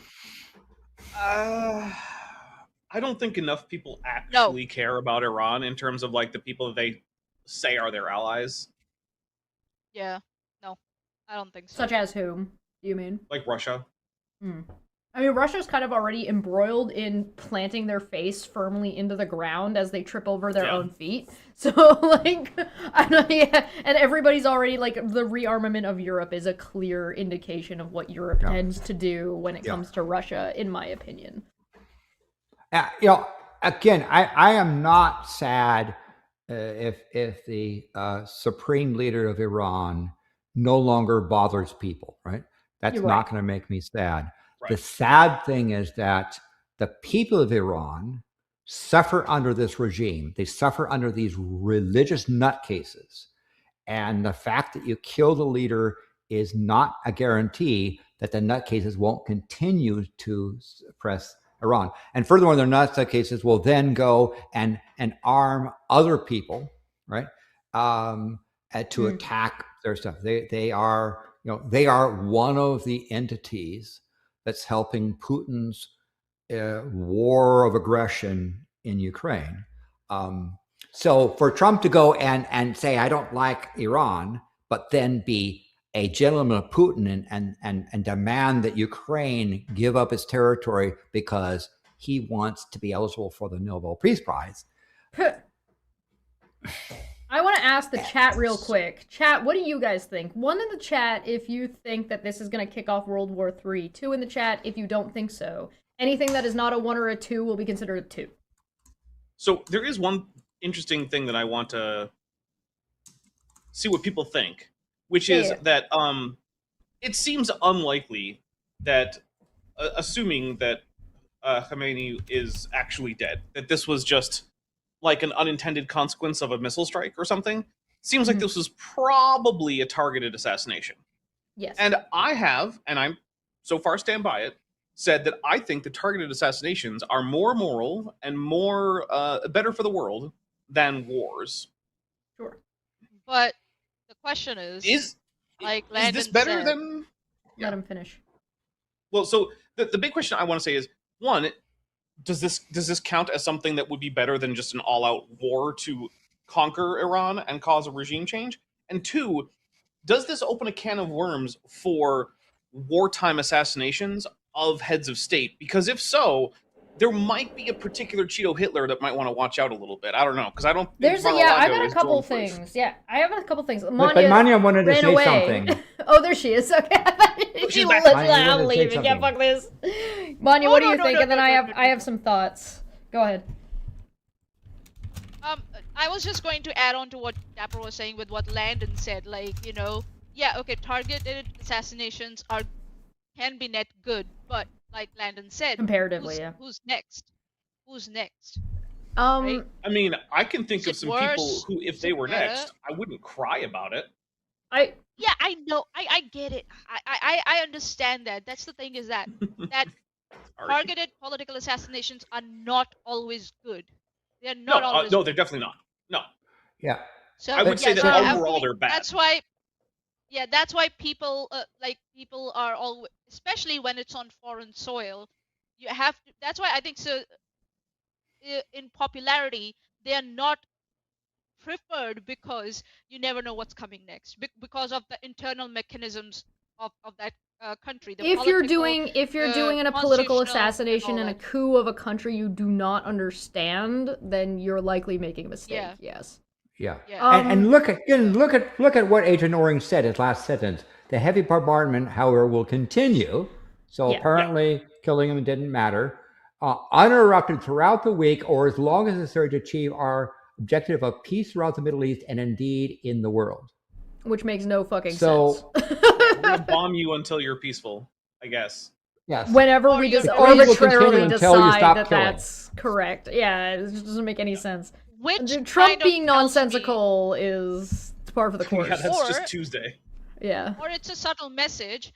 Call me, wink, wink, and we can maybe talk about stopping. Sure. Yeah, there's probably some of that going on. I have a different kind of angle here if we're talking about a situation of a global war, because who the fuck right now of anybody is going to go to war with the United States? I don't mean against the United States. I mean the United States can't call, alongside. They're not going to be able to call Article 5 again. Israel. The last time as being the only country that has ever called Article 5, nobody's going to answer them for the second time, especially after the way they abused it the first time. Second off, Israel, I think so well. Even if you've got the rearmament of Europe going on right now, you've got the war in Ukraine going on right now, you've got Israel versus Palestine going on right now, in which the majority of first world countries have already decided that they're either not going to involve themselves with or has admonished Israel for doing, who the fuck is going to help fucking the United States go to war with Iran? Is it fucking nobody? You want to know one of the only people who helped fucking America during the Iraq stuff? It was Ukraine! Like, what do you mean? Oh. Oops! So, like, I don't think you're gonna get a world war out of this because not enough people are gonna side with the United States. And they're not gonna side with Iran either. I think you're right. I think that's accurate, yeah. I think anybody running around telling you that this is the beginning of World War III is overreacting. And I think it's clickbait. I don't know that it's necessarily Yes. clickbait. I can imagine someone sincerely believing that. I disagree, but I can imagine someone being like, "Oh yeah, no, this might be World War III." Like I think it's a little bit fear-mongery. Maybe, but that doesn't make it insincere. Sure, yeah, you could be sincerely wrong. Yeah. Which is, I think, what would happen if someone Sure. were saying like, "Oh no, this is going to be World War III." I'm like, I don't I think think it is. there's I a think lot of hype up about this, and it is not what it seems, in my opinion. Oh, you mean like evolution? There's a lot of hype about it. Is there? That's what I've heard from James Tour. You're sad like to there was say a that you hype bet about Carney the would Beagle join voyage, if too, they I did an understand. Article 5. I think there's too much going on. Too much going on. I don't think that the current administration would ask Article 5 because they don't see, Agent Orange doesn't see an advantage to him and his family. Again, That his seems narcissistic plausible. tendencies are going to be about what can he gain out of that. The only not reason I could see him doing Article 5 is the because he alliance. thinks he can use it as power to lord over other people, to be like, look, I can tell the other countries what to do. Which is an ego Is there- thing. I don't know because I've never bothered to look into it. Is there a mechanism for removing a country from NATO? No, I don't believe so. there isn't. Okay. I've Other looked than, I into suppose, this the country before because opting out. other people have asked me, and what I found was that no, there does not seem to be like you can voluntarily leave, but you can't get like quote unquote kicked out. Okay. That's interesting.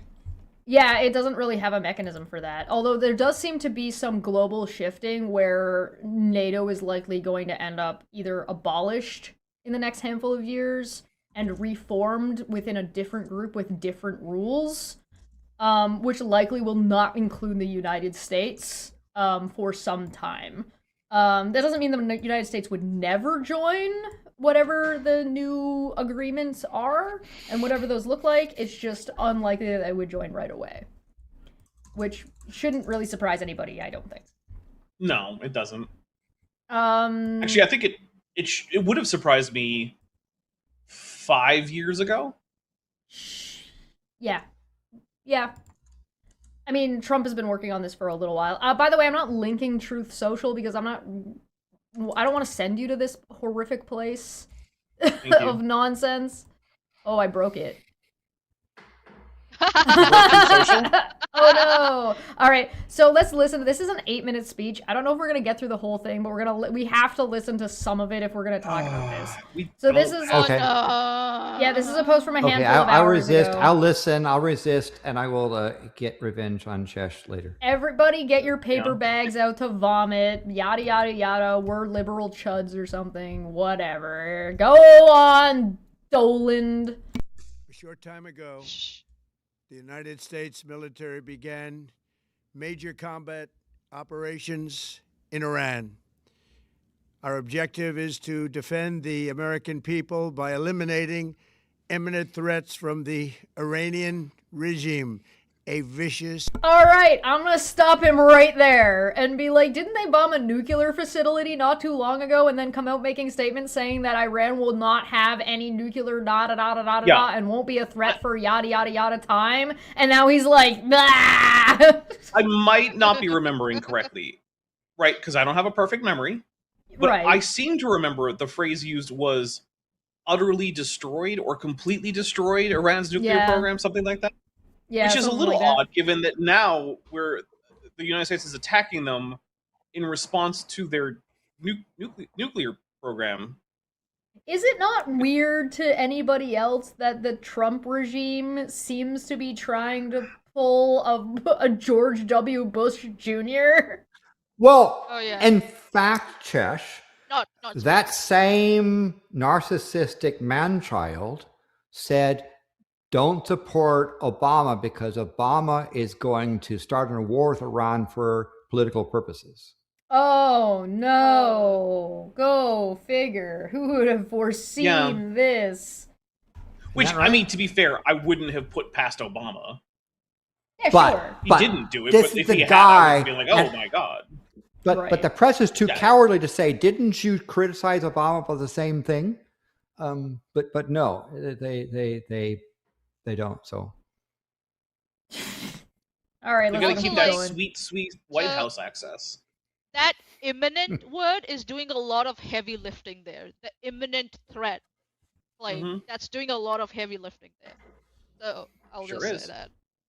A short time ago, a vicious group of very hard, terrible people. Why is he describing them like they're porn stars? Well, that's what I was gonna say. They're very hard.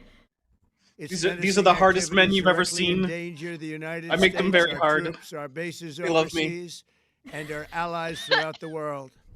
For 47 years, the Iranian regime has Okay, I'm really sorry. I know we're supposed to be listening to what he says. What is with his white hat that just says USA on it? Who knows? What is this? I don't I understand. just part see of- Obama wearing it's one when he part of announced Osama bin the- Laden's death. I would suspect that he's got on one of his sites, buy this cap. And so he Oh, yeah. markets a new cap Oh, so yeah. that his Oh. neo-fascist sycophants will give him more money. That's what Fair I'm enough. guessing. Okay. has Sounds like chanted he's trying death to to America Build a and waved ledger. trying to build Iran a doesn't moral need to do ledger here. anything to destroy the United States, though. You're doing a good enough job on your own, You're doing Dolan. fine job, dude. You're doing fine job. an unending campaign of bloodshed and mass murder targeting the United States, our troops, Definitely not talking about ICE. and the innocent Man, people. yeah, in I wonder many, what it would many be like to have a countries. campaign of mass murder and bloodshed targeting Americans.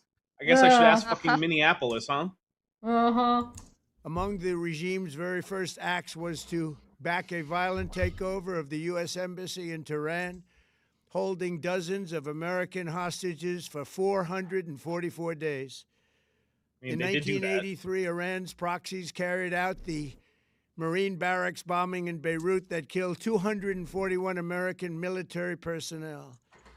In 2000, they knew and were probably Okay, hold on. involved Let's with take the bets. attack on Will he point out that all of this was done in response to the United States propping up an unpopular dictatorial monarchy No. that had taken over No. from the democratically elected liberal in the sense of liberal democracy, Yeah. government that was not. Well, playing as Mossadegh much was ball. deposed fair You and mean it square, was- according to Trump. Right. You mean it was No. America's fault? Oh, okay. Oh, Yeah, you mean it turns America out- sticking its hand in cookie pots it shouldn't be sticking its Yeah, hand yeah. in ways it shouldn't He be? would, Mhm. Dapper, he would declare you to be an enemy of the state and Oh. un-American and Right. a liberal, meanie. Right? That was what he would Man, declare that, us. that happens to people who point out very well-known facts of history kind of a lot, actually. Uh, Hmm. Yeah. Oh, Weird. boy. Weird how that works. weird. Quinky on dink. the USS Cole. Many died. Iranian forces killed and maimed hundreds of American service members in Iraq. The regime's proxies have continued to launch They bombed Iran, right? Who bombed Iran? The U.S.? Yeah. Most Well, there's a recently, big bomb in yeah. Iran and in Iraq, and I mean, there's actually very few countries that U.S. has not bombed. Oh, Not Canada's one of them. Kind of, I yes, think. Is that's it? true. I don't Yeah, the last think time that U.S. bombed. I mean, the U.S. attacked It was- Canada. they attacked Canada, but I don't Yes. think they bombed Canada. Okay. well, if they talk about having exploding cannon shells going across the border during the Mm-hmm. war that where British were occupying, where they went down and burned down the White House, while Francis Scott Yeah. Key, the dumb idiot, was composing this message that somehow the flag was still there because the British were faking a attack on Fort Baltimore, but instead having an end sucker round to sucker punch and burn down the Capitol. Yet we sing that as a national anthem, whose song was a British pub. By the way, I'm not making this up. I know. Which is why it's so funny. Our national anthem is an embarrassment and rocks, in my opinion. But Landon cares way more about the national anthem than I do. Listen, I think it's representative. Stands for. It's representative of you being dumb. But also, on the list of countries that the United States has bombed includes the United States. Yes. And I don't mean during like some kind of war of conquest to like take over Hawaii or something. I mean Baltimore. The United States has bombed Baltimore. The United States has also, like, if you consider, like, the police force and, like, bringing in, like, heavy artillery, has bombed its own people multiple times. If you're interested in that, go check out the JIB podcast. That's JIB. They talk about stuff that the CIA and the FBI have been up to, which includes bombing American people. Mm-hmm. It's great. Yes. Oh, hey, remember that time that Obama decided to bomb an American teenager because he didn't like the sermons his dad was preaching? Because I remember that. Yeah. So of course, as we've learned in South Park, has been pointed out in the chat room, U.S. bombed Canada because of Terrence and Phillip. Their war crimes. Of course. Justified, they were corrupting They were corrupting the youth. That is in fact a justified. That is what like the Catholics would call a just war, actually. Oh, you mean the Crusades? Actually, no, that might not qualify as a just war, but bombing Canada for Terrence and Phillips does count. Okay. I do like that Terrence and Phillip. I don't know if this is on purpose or not. Maybe Dapper or Landon, you can extrapolate on this at some point. It doesn't have to be today. But are Terrence and Phillip like a riff on like Bob and Doug McKenzie? There's been comments from the South Park studio to make use of Bob and Doug McKenzie's shtick stuff. Yeah. And if you don't know who Bob and Doug McKenzie are, you're missing go out. in and watch some of the. Actually, there's a documentary about Bob and Doug. They are Bob and Doug are truly Canadian institutions. There's also a movie, and you should watch that movie. Yes. Okay. They are American forces stationed in the Middle East in recent years, as well as U.S. naval and commercial vessels in international shipping lanes. It's been mass terror, and we're not going to put up with it any longer. From Lebanon to Yemen. Did he say it's been mass terror? Yes. Now, I do want to say, some of the things that he has accused the Iranian regime of are things that they did do, right? It's not like the regime is like, pure innocent lambs or anything. And I am not, like we said earlier, sad to see that Khamenei is apparently deceased. That, like, I'm not going to cry about this. But the question is it a good idea to start a new war? And the answer is no. It will kill far more people than it needs to. It will almost certainly not achieve any of the policy goals that we want to achieve. Like, do we really have to remember what happened in Iraq and Afghanistan and is going to happen again? It didn't work out well for anyone. Oh, do we ever learn? This is why we can't have nice things. Everyone lost. Also, every single person, every side lost. Sorry. Iran recently had a lot of protests, and its regime came down heavily on its own citizens, and there was so much loss of life. And then Trump comes in with Israel and starts bombing Iran on top of that. Like there isn't enough going on. People haven't even found the graves of their loved ones yet, because the regime wasn't returning the bodies and just disposing them off wherever, so as to psychologically affect the people. And here comes in Trump to bomb Iran on top of that. Do you have any idea what you're doing and how much and and let me get this straight, this is not about US. This is about Israel. Israel raised down Palestine, and its next target is Iran. And that's what US is doing, supporting Israel in raising down Iran. That's what this is. This is not about US. This whole thing is a storytelling and a leisure building to convince American people that why they had to help Israel in these strikes. That's what. So I broadly agree, but I also think that Trump wouldn't do it if all it was just going to help Israel. I think he's expecting No. He got paid. He got paid. He definitely. I also got think he's something out of expecting Israel. further payouts by taking bribes from oil companies in order to get them the rights to the Iranian oil. Sure. So exactly. Like when we say it's all about Israel, it's like to some extent, but I also don't think like here's the thing, right? Trump does not give a fuck about Israel. He doesn't give I'll change my statement. Yeah, Israel I'll modify it. is the one who are offering to help out and to make this work, and to some extent to legitimize it, because there is still a bit of a stigma about like criticizing Israel. It's obviously going away as they just continue to do genocide. I don't give a fuck. Yeah. Well, yeah, I don't either. I don't give a fuck. Yeah, Trump is too self-interested to do it just for Israel. Right. Yeah, I don't give a fuck. It's specifically about Netanyahu. It's not about the Israelis or Jews. It's because I do realize what has happened in the past history is that Jews, they were ousted from all these countries, including Iran, and they had nowhere to go, and these countries forcefully ousted them and served them right into the hands of another demagogue. That's Netanyahu. That's what happened. And now there are Israelis who have been conditioned to be trapped, just like they are with North Korea to be with Israel. They have to do mandatory service. You know, they are trapped there. Even if some Israelis, you know, they want to get out of there, it's a hard process for them. They have to get out of there. They can, I guess, but it doesn't help when third world countries are also doing anti-immigration bullshit. Yeah.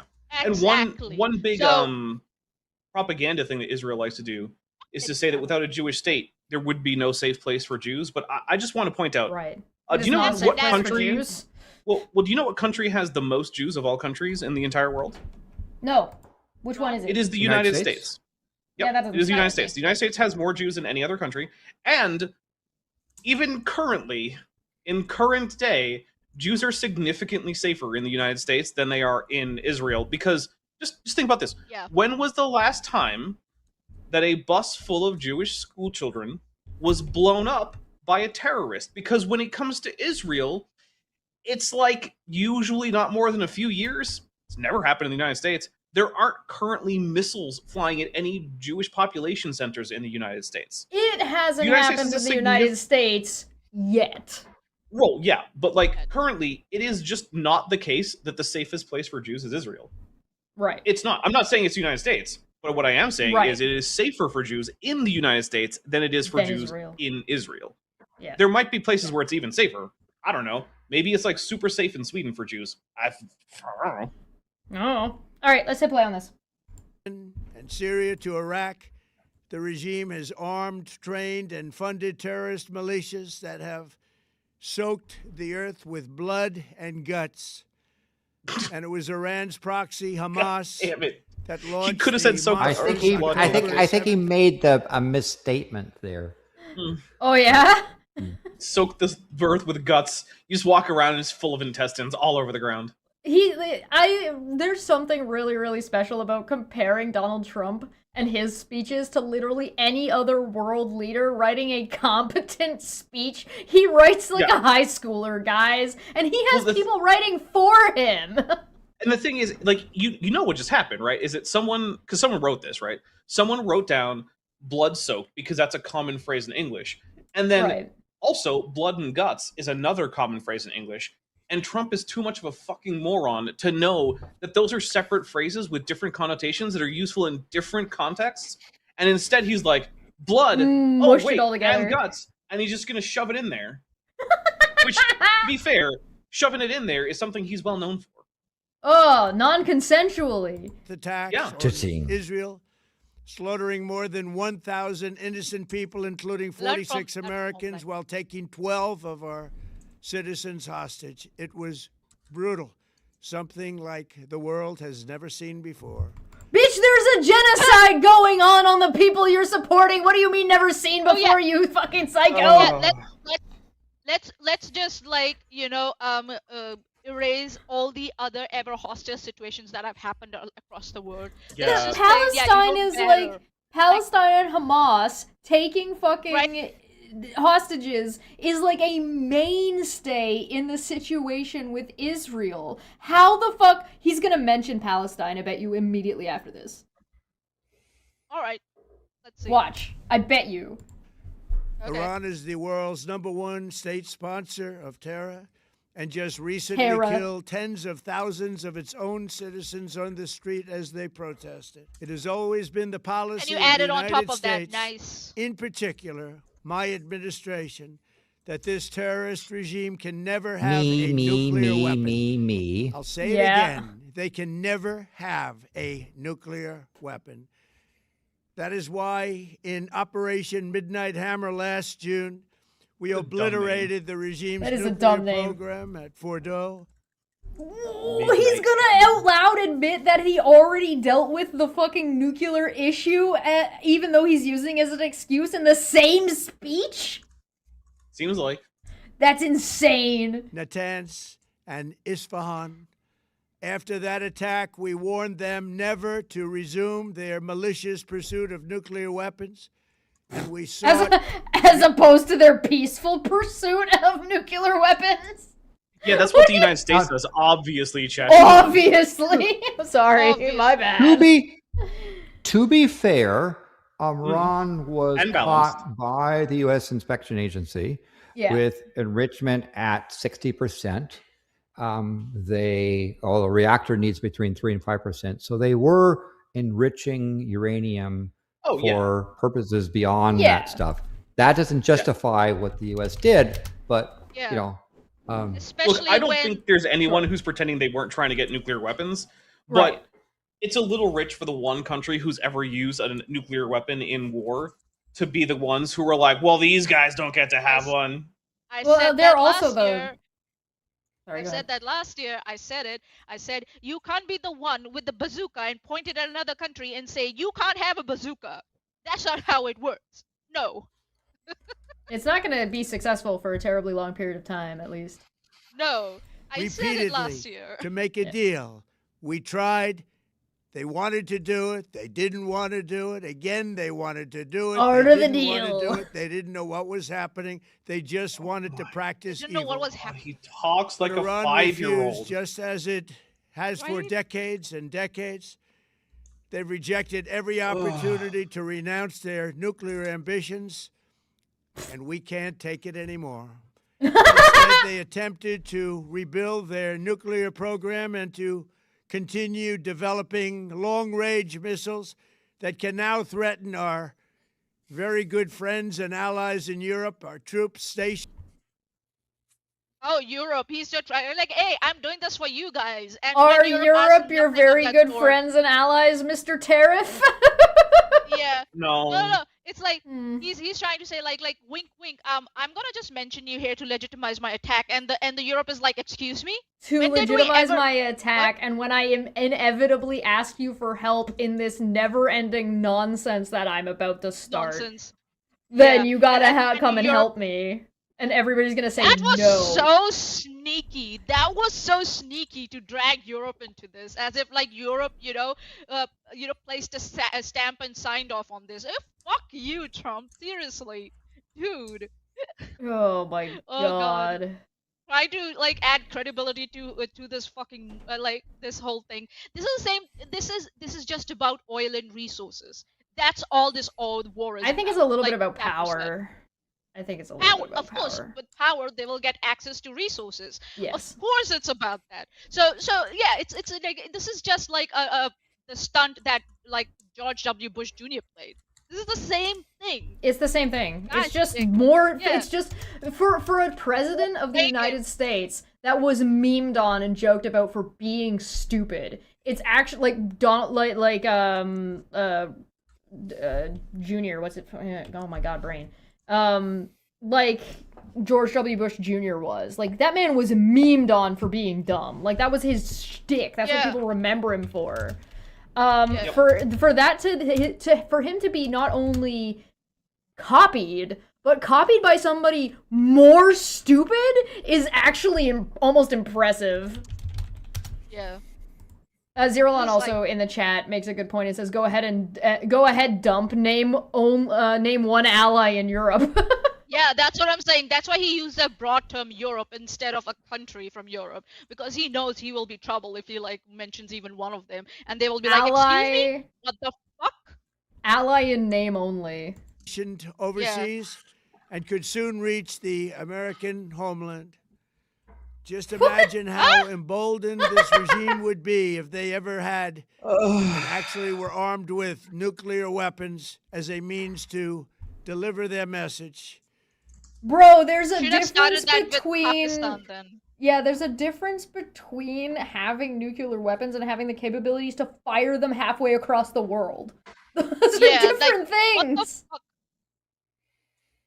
God damn. This man watched The then Dictator. And they should have started with Pakistan first, like North Korea.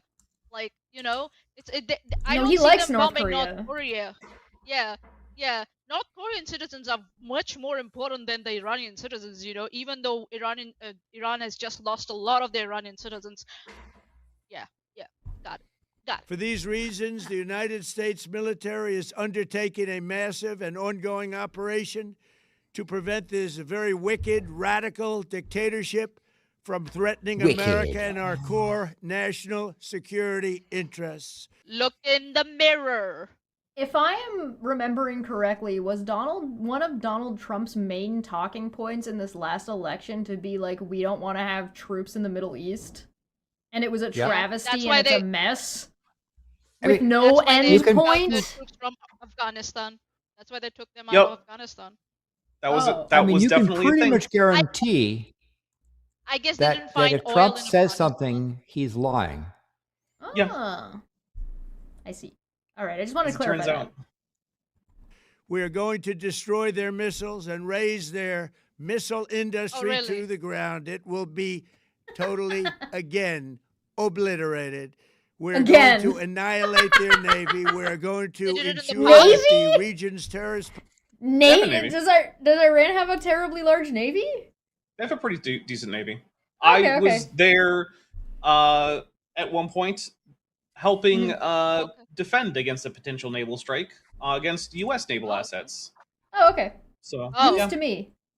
Proxies they can no longer destabilize the region or the world and attack our forces and no longer use their IEDs or roadside bombs, as they are sometimes called, to He's ridiculous. Sorry. so gravely wound and kill thousands and thousands of people. It is. Including many Americans. Gosh, I'm never going to forgive you and for we this. will ensure that I'm sorry. Obtain this is worse than anything I've ever done to you. It's a very simple message. They will never have a nuclear weapon. This regime will soon learn that no one... To quote Donald Trump and what he said to Mark Carney, never say never. ...to challenge the strength and might of the United States Armed Forces. I built and rebuilt our military in my first administration. What? That's not a thing that happened, but okay. That is not a thing that happened. When has America ever demilitarized or made their military less at any point in its history? There have been budget cuts overall. Like when I was in the Navy was actually downsizing on both the front of ships and personnel. That is one section of one area. Okay, but like it's happened. There's been some. He said the military. You have to have an overall downturn. Sorry, go on, Maanyaa. He said built and rebuilt. He's acting like as if before he came in there was no U.S. military. Yeah. No, he invented it actually. That's he invented the U.S. military. Yep. Before him, instead of a military, the United States just had a selection of militias. That's what it was. Oh, okay. You mean ICE? There's no military on Earth even close to its power, strength, or sophistication. My administration has taken every possible step to minimize the risk to U.S. personnel in the region. Not bombing might have been an option, but okay. And I do not make this statement lightly, the Iranian regime seeks to kill. The lives of courageous As opposed to your regime that is actively killing people in its own country? Yeah. Is anybody, not to be dark, but I'm gonna do it anyway. Does anybody have any bets on how long it's gonna be before, like, ICE starts, like, gassing people? They're already gassing people. Well, they're doing, like, tear It's called gas tear and gas. shit. But, like, I you mean, mean like you mean like nerve agents and shit? Yeah, like war crime gas.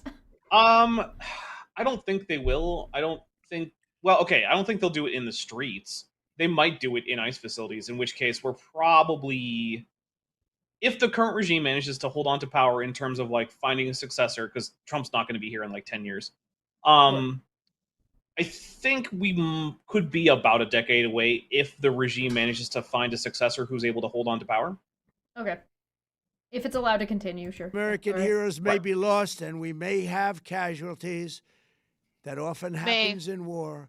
But we're doing this not for now. We're doing this for the future. And it is... I have a meme for this that was sent to me by Zerolon, so I'm going to throw this on screen for you guys because I felt like the need to share for this part.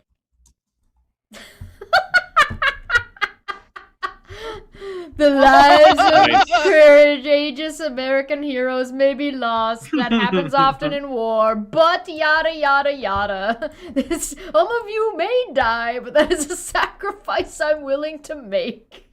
I am willing to make, yeah. I mean, to be fair, that whole point there is why I think that political assassinations, in terms of like, you know, as opposed to war, like, you know, the CIA killing off people and then people from like Cuba trying to kill the United States president, is better, because quite frankly, I am really tired of like septuagenarians and octogenarians deciding that 20-year-olds should go off and die for them.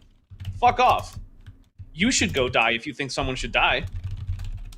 Yeah, the guy who avoided war using bone spurs as an excuse.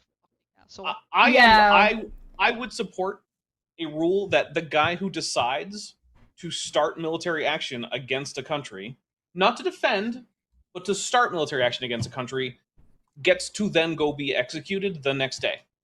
If you think it's so important that other people need to die, you should go first. And if you don't think that you should die for this, then neither should fucking anyone else. I have a caveat to that, which I don't disagree with you entirely, but I do think that you could throw a caveat in there and being like, if this person is still the best person for the job, have them die at the end of it. Like, you started it, you gotta go through it, and now you get to die at the end. The thing is, the person who makes that decision is never someone who's actually good at prosecuting a war. It's always some politician. Yeah, that's fair. That's a good point. It's never like the general who's going to come up with the battle plans. Yeah, that's a good point. All right, anyway. It's a noble mission. We pray for every service member as they selflessly risk their lives to ensure that Americans and our children will never be threatened pause real by quick. a nuclear There's this thing arm. about prayer. So there's this phrase that I have memorized from the KJV version, because that's a lot of people ended up memorizing KJV stuff, and I'm one of them. But it's the prayer of a righteous man availeth much. But that implies that the prayers of the unrighteous man availeth little, right?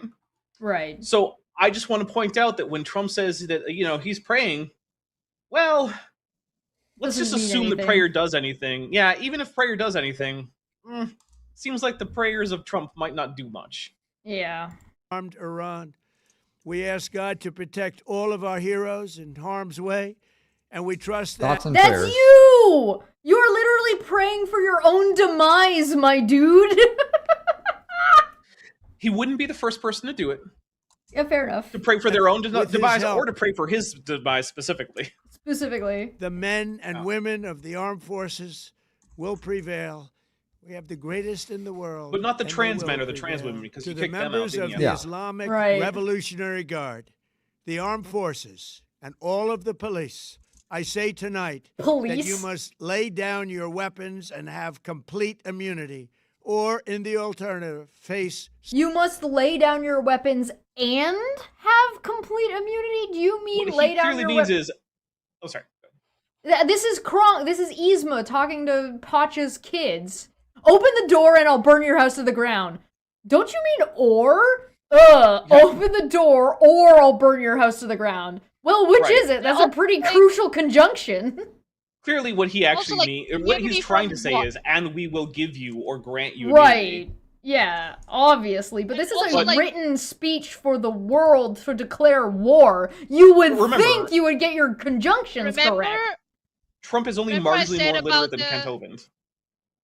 Remember I said that message going out, like, call me, wink, wink, nudge, nudge, That's what and this we is, can yeah. have, a talk. Mhm. So this is what it is, because it's like, one, immunity from what? Granted by whom? And how will From you whatever enforce regime it? he installs. His Oh. plan is to install his own regime, like he tried to do in Venezuela and is And it's kind also of like- succeeding at. For his own I benefit. know. Right. Yeah. Well, the reason I say kind of is because he was like, well, I guess I'm going to run it, but that isn't really what's Yeah. happened on the ground. Of course not. That's crazy. That Well, makes of no course it's sense. crazy. We're talking about Trump. The thing is, the idea that it would make sense is the craziest thing that's going on here. And the trying idea to that he would- normalize it, yeah, is crazy. Right. The idea that anything he's going to do is actually something that would actually accomplish the goals he wants it to accomplish, that's the crazy take. This But- man does not have any idea how anything works. Yes, I agree, but also I'm gonna keep talking and being like, what the hell, baffled every single time Yeah. on purpose, because nobody should ever act like it's, oh yeah, of course Trump said that, because now you're getting used to it, and you shouldn't get used to it. It's insane. Yes, it's part of that normalization thing to think that because this is part of, and also I think his strategy of I will be bizarre, because his notion of Yeah. negotiation is I'm going to go to the extreme. Yeah. You're going to push back, and we will compromise at some point, I just and want you that guys will be to... better than if we came to an agreement, equally, Yeah. right? Because I he just want- is one of those people that in every negotiation he believes there's a winner and loser, and if you are too dumb to play fair, Yeah. you're a sucker. I And would so like- he pushes you. So the way you go back, I mean, you don't play his game, because he doesn't. He'll make sure you lose. I would like to point out, the reason I am not, I'm playing the bit a little bit more intentionally, because this is a stream that is going out. The response to anything Donald Trump does should be, what the fuck? Like, that should be the response. And so I am doing that intentionally, because that's the way it should be reacted to every single time. No, that's a And I'm fair gonna point. keep Make doing it. Yeah.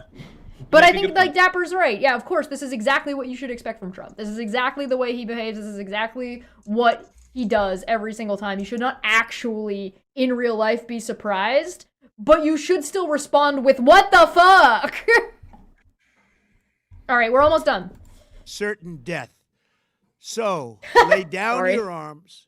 You will be treated fairly with total immunity, or you will face certain death. Only a sucker would ever believe Trump making a deal with anyone ever. Finally, to the Yes. great, proud people of Iran, I say tonight that the hour of your freedom is at hand. Oh, they're exporting freedom Oh. in the Middle East again. Mom, the Americans are exporting freedom to the Middle East again. Oh God. Yeah, right. Good Okay. God, not again. Stay sheltered. Don't leave your home. It's very dangerous outside. Bombs will be dropping everywhere. When we are finished, take over your government. How- It will be yours to It's gonna take. help. Wait. How is staying inside? Don't leave your gonna home, help? Because but bombs are dropping If he- everywhere. Yes. yeah, that's what I'm saying. I'm like, how it's gonna help, like staying at home. This is No, the same thing that not- Israel did to claim they did to Palestinians. They said we called them and told them to get out of their homes before we started bombing them. This is what to Ukraine Russia's to you. doing to Ukraine.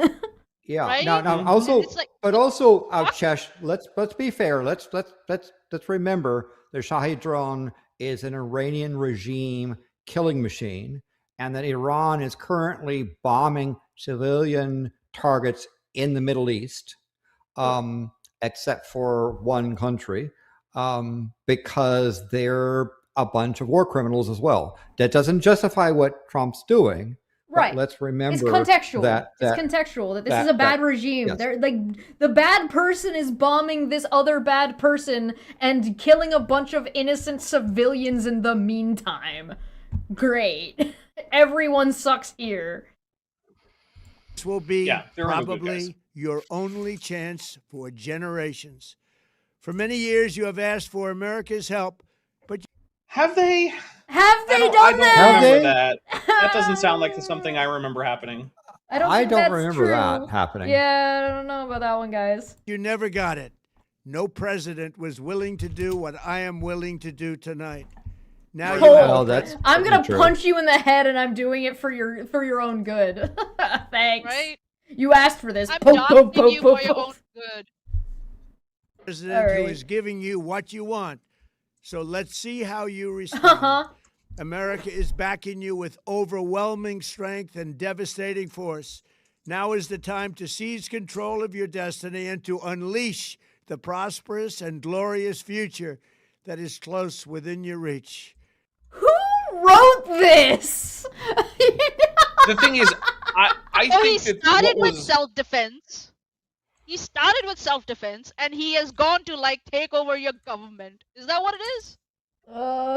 so. I think Like- to answer Chesh's question, that what was written for him is better than what we're getting, because clearly he has flubbed quite a bit here, Sure. and I'm not now. Obviously, he has some control over what is written in his speeches.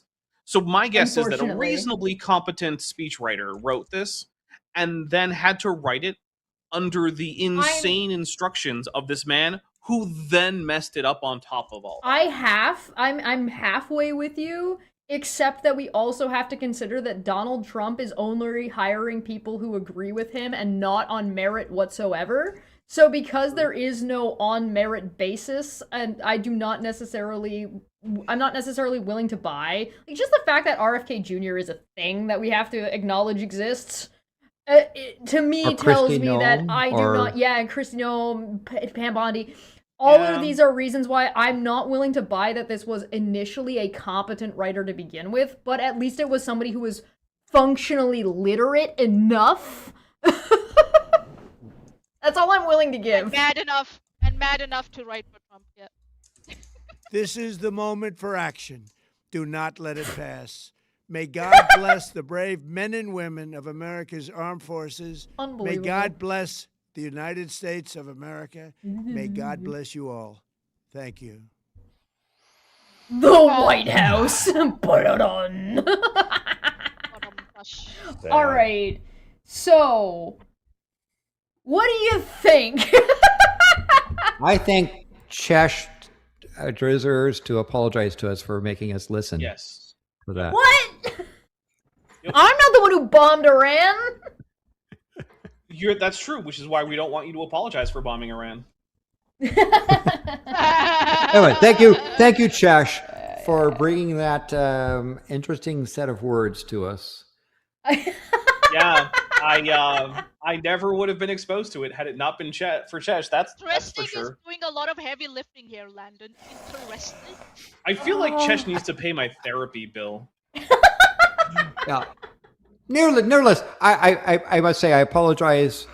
I'm sorry that the United States has this person as as in the White House. I think we still do not know the depth of horror that this person has done or is contemplating. It's going to Yet, do, yeah.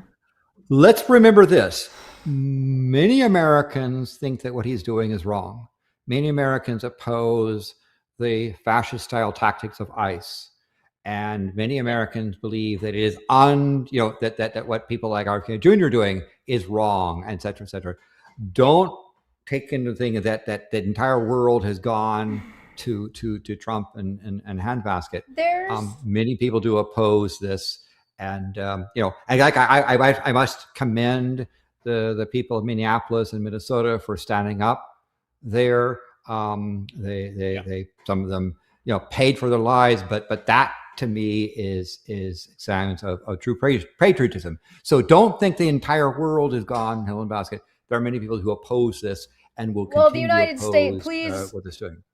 please put a stopper on if this is a direction that your brain is going in, and this is the direction that I'm not saying Landon is doing this. I'm saying like if this is something you're experiencing, please put a stopper on your America exceptionalism as like or American defaultism. The United States is not the world. There is more places in the world than just the United States. And there is something to be said for what Landon is getting at, where, guess what? In Iran, there are people who oppose the regime. In Palestine, there are people who oppose Hamas. In Israel, there are people who opposed the Israeli government. In Russia, there are people who oppose Putin. In the United States, there are people who oppose Donald Trump. But that needs to be tempered with when war starts, we don't necessarily have the privilege to make the distinction at the time. So keep that in mind when you are the people in these countries that are starting shit, so you don't get slapped in the face, to put it nicely. This is ridiculous. I think that is the worst wartime beginning speech I have ever heard in my fucking life. This is the same thing all over again as like I don't know. this is for America. I bought a better one oil, off of oil, Wish oil. from Junior. Yeah. This is too similar. This is too similar to fucking W. Bush Jr. I don't know. Maybe that's just me. Well, I mean, the whole idea is way too similar to George W. Bush, right? They're like, Yeah. oh, we're going to get involved in spreading democracy in the Middle East, And freedom. we're going to get a freedom, and we're going to do this for the United States because of all the terrorists and the terrorism and the... Yeah, it's just doing the same thing, except I would argue that George W. Bush was actually marginally more literate than Trump Yeah, I is. would agree. There was a question in the chat, though, for you guys. Do you guys think that Kent Hovind or Donald Trump is more literate? Oh my god, come on. No! I mean, it's tough. Answer Okay, is Maanyaa, no. what do you think? No! Answer is no! No! I mean, I'm not playing this game, she says. So, No! let me oppose this. I suspect that Kent Hovind has probably read more stuff, but Trump understands more of the percentage of stuff he happens to have read. I will say that That could be. Kent Hovind is better at making money than Donald Trump is. yeah, he just didn't have the advantage of starting off with a small multi-million-dollar loan. Yeah. Yeah. There is a question from Red Eye in the chat that says, how close was the Iranian regime to even getting working nukes? It's Good hard question. to say. Yeah, I don't know It if we depends can. upon what you mean by working, right?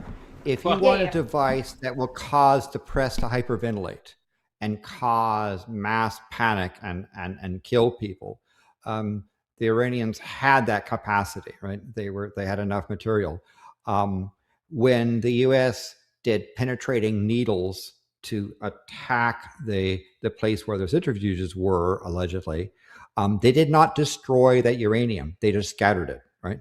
And so somebody could dig down there, mine it, and guess what? It'll be really nice and radioactive. You can find the U-235 there and recover it and reprocess it. So it hasn't gone away. They've just made it an inconvenient location. Would Iran have used it? I think Iran would have probably targeted Israel first, but they also understood that Israel has nuclear weapons, even though it denies it, and that Israel would have returned the attack in spades. So Yeah, but I'm not maybe that sure would what have brought Iran the was 12th thinking. Imam out of occultation, so maybe it would be worth it. But anyway, I say that as a bit of a joke, but like it's not entirely a joke because they are religious nutbags who would probably do something like that if they actually thought that they would get the 12th Imam to come out of occultation. That's a word. Blah. If you drop the So- nuke in the right spot, you're gonna awake the Tarrasque. Well, So Prixie Purple asks, how many weapons of destruction did Iraq have, right? We know that Saddam Hussein was in the process of trying to acquire the capacity to build a weapon of destruction. How do we know this? because a person in Pakistan named Khan, who you can lay probably the deaths of millions in the future too, was a person who sold the technology to North Korea, to Iran, to Iraq, and to Libya. How do we know that Saddam Hussein had it? Because he was collaborating with Muammar Gaddafi when Gaddafi decided, I'm going to turn evidence and turn it over. And we had that set. Yeah. Now, once Israel took out the reactor and used a needle strike to destroy that, Saddam's ability to get material was severely crippled. So by the time that W went there to get the weapons of destruction and con Tony Blair into doing that, Iraq did not have the ability to produce a weapons of mass destruction. So by the time the U.S. ended up attacking it, Saddam had already lost it. Did he want one? Yes. Did he have one? No. He had the capacity. It was essentially taken out by Israel, in my opinion. There's But let's also put back Pakistan. You still have Khan in a luxury hotel, and he's treated like royalty. Your nuclear weapons, the weapons he gave to the capacity he gave to North Korea, the ones he gave to sold to Libya, money. and how do it got sold, right? And how do we know? Because we have his DNA on the material that Gaddafi turned over to the West, right? And Iraq was one of the other things, as well as Iran. So Also, Pakistan. Landon, what if we just if fake you had the anything, DNA? you would have put that person in a deep, dark Pakistani prison because of what he's done. But no, you treat him like a war hero and let him live in quote prison luxury. There's another If I'm mad at Khan, it is for a very good reason, right? Of course. But the answer to the quick question is, at the time that W. Bush attacked Iraq, Saddam did not have weapons of mass destruction, and he had the desire, but he did not have the capacity to even generate one. Yeah, not for lack of trying, but he didn't have it. Sure. There. Okay, Yes. so I have a question. When it comes to the United States and the United States military and its capabilities to mobilize in Iran, ICE. Does ICE get sent to fucking Iran? No, I very Oh, I much really doubt it. hope so. Wouldn't I that really be the hope so. best? I mean, They- yeah, they- but I they- don't think it'll happen. They tend to employ, Nazi sympathizers who want to go after, people that Locals. aren't considered Nazi enough or Aryan enough.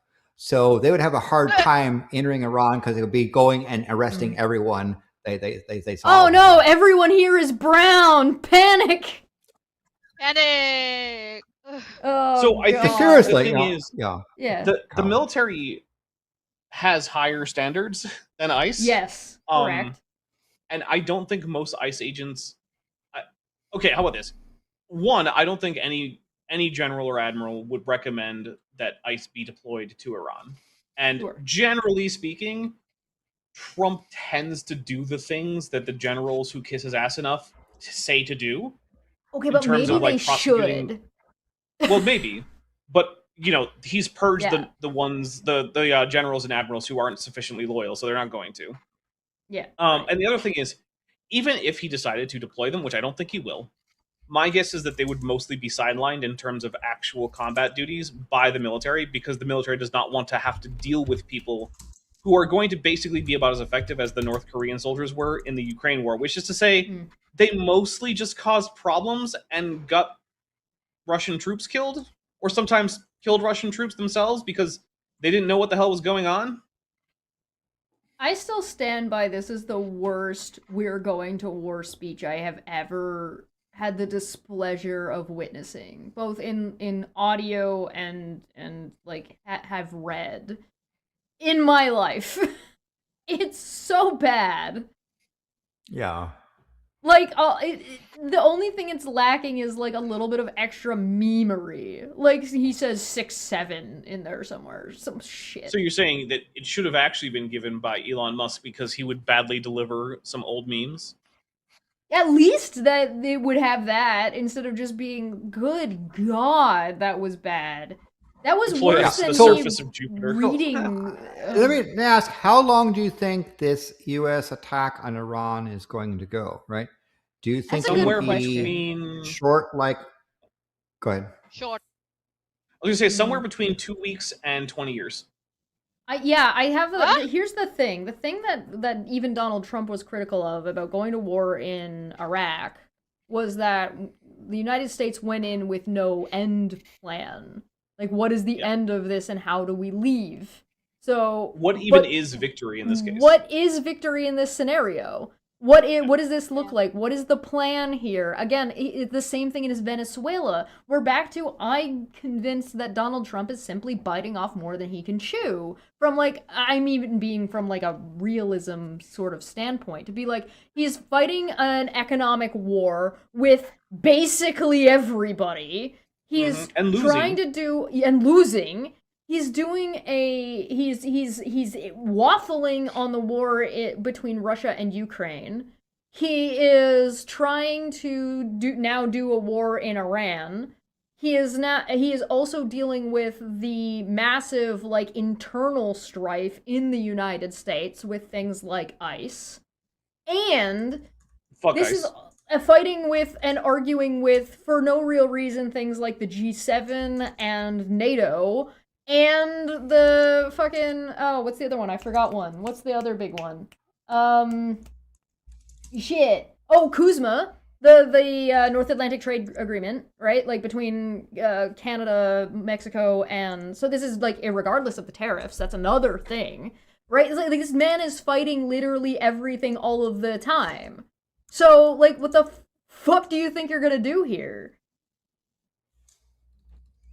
He does the idea that he thinks he has, like, that you think he has an end goal is that's No, part of the yeah, problem. I don't he think doesn't that have he an end goal. does. Then basically Yeah. his end goal was the same as Charlie Sheen's. He's going to be winning. He said it.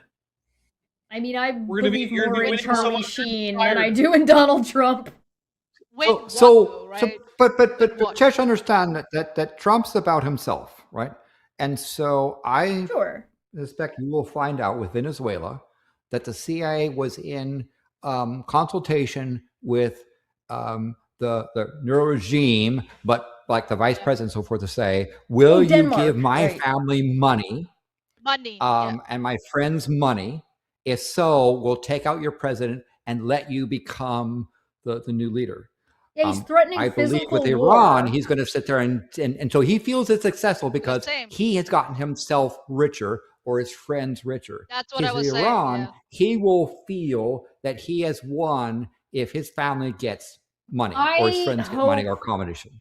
I hope Donald Trump lives long enough to know he failed and sit Yeah. in that and know that everybody hates him. I don't think care. I think Beg for he money. sees setbacks as temporary setbacks that he goes through. I mean, if again, he said he's never done anything wrong. He's never made a mistake. I bet you these are that he doesn't setbacks. even see them as setbacks. He sees them as sidesteps into another thing.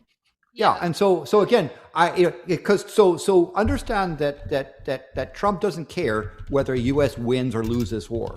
He doesn't care if military people get killed. He doesn't care if people on the ground get killed. He cares, will he come out ahead? Will his friends come out ahead who will benefit him? So he either says, give me directly money or give my friends money who will give me money. I want to become richer. And if I can use the U.S. military to make myself richer and make my friends richer, so be it. And he because remember, he believes that people who fight in the military and suffer, get injured, or get captured, he calls them losers and suckers, right? He doesn't give a damn about the military. He gives a damn about whether the military can make him richer, make his friends richer, and make him richer, right? That's his thing. That's his end goal. And so he doesn't give a damn about the military. He doesn't give a damn about the troops, doesn't give a damn about the United States. He only cares about himself. Yeah. Specifically, And maybe his daughter in a really weird called way. the people who were buried in the military graveyard or cemetery or whatever in France, who are U.S. servicemen who died during World War II, freeing France from the Nazis. He called them losers. Wow. Or suckers, and actually I believe it was losers and suckers. And he also, when asked to meet with a disabled veteran who had burns over large portions of his body and was missing several limbs, didn't want to sit with that loser because he was ugly. I would Oh. like to point out that how do you guys think that this declaration, statement, discussion, bombing, and it's like all lumped together in a nice little ugly package, is going to affect the midterms? Well, so it So what do seems you like mean the war is pretty by the midterms? Do you If mean the attempt Democrats of people are- to vote? Do you mean the votes cast? Do you mean the votes counted? Do you mean what Speaker MAGA Mike Johnson means- declares as who won? Tell me. I mean all of the above. I mean by the middle. I mean Yeah, people's she means, like, opinions. people's opinions. I think that Oh, okay. if Democrats are able to weaponize this properly, not weaponize, are able to use this opportunity properly, they can say, here's is someone who withdrew out of Afghanistan saying that they don't want to they don't want to get involved in other people's wars, and now he's trying to get involved in another war, right? Why are we spending money on war? He didn't want to help Ukraine because it's like, why are we, getting involved in other people's war? Why is he spending money on war? So that might work in Democrats' favor if they try well enough. But I don't know how Democrats are going to go with this. Yeah, they have to they have to be really, really blatant about this, audacious about this, and then just keep hammering the message home. And I don't even see them starting on this. They should have started the minute they found out that the attacks happened. They should have started. The problem with the Democrats is that they seem to be addicted to losing. Yeah. It seems to be their absolute favorite thing. I have another Yeah, question about like any kind of sustained fight in Iran. If the United States is in a trade war with fucking everybody and their mother, how the fuck are they gonna fund a war?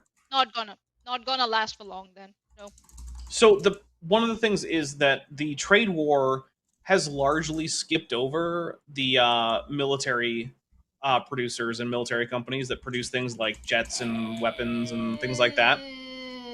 And it is true that there are some countries who are cutting back on such purchases and whatnot, but like the United States is still like the world's biggest arms manufacturer, and I don't think that's going to be changing anytime soon. I don't think so. It's gonna last too long, in my opinion. I mean, I hope it doesn't. I would love to see the United States like military-industrial complex go away. I just don't think it's going to anytime soon. I think Trump is putting that military-industrial complex in danger. Oh yeah, I mean, I hope everybody so. agrees That with would be a that. good Yeah. thing. Yeah. There.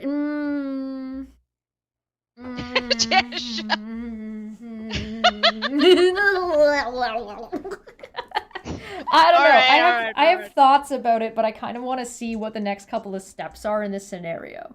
Because, like, this is just an initial statement, basically a declaration of war, and then also just initial couple of strikes.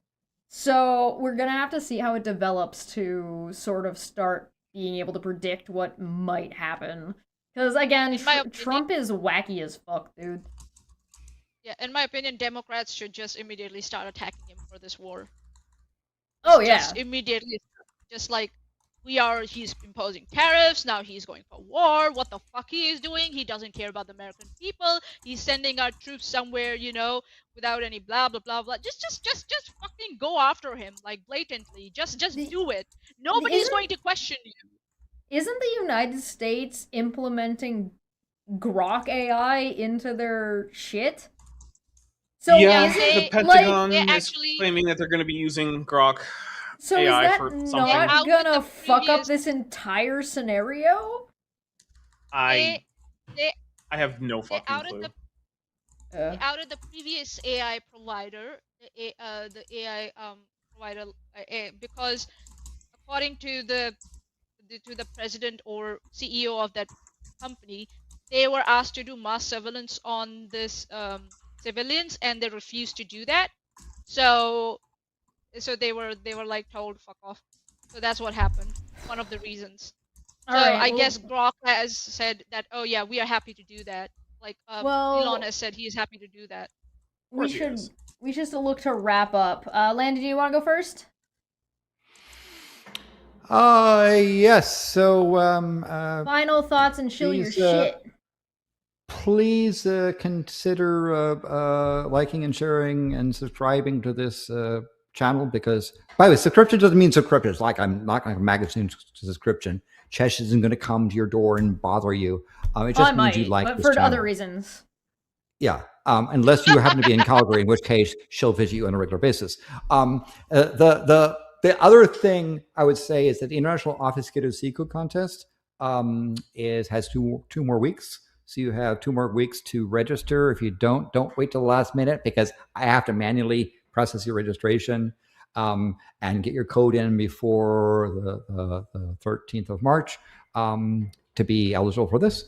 Pay attention to the Volcano show, because we'll have more to say about what Madame Paley is doing, because she's rock and rolling and doing interesting stuff. Her behavior is changing, and that's exciting. And finally, understand that dwarf planets are planets, and Pluto is a dwarf planet, just like dwarf stars are stars and dwarf galaxies are galaxies. So Pluto is a planet. Yes, and dwarf people are goblins. Or some of them are. I thought they were dwarves.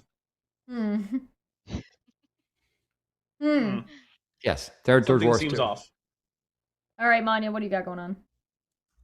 I guess tonight's theme was like how modern power is not just missiles and money, right? It's all about how institutions and incentives or systems, how they perform under stress, like from all the way from unionizing to, like making sure that the design choices that when they fail they can cause fatalities, you can keep a control on those, right, and not get lost in the sauce of it. And then also for example, like with Croatia, if you want to know if a country is peaceful, that's the best metric you can see what's happening on the ground, right?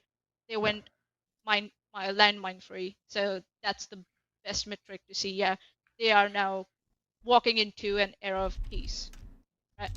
And then also like rebuilding, right? That's what it is. That's when you see, like, you can say that a country is entering the peaceful era.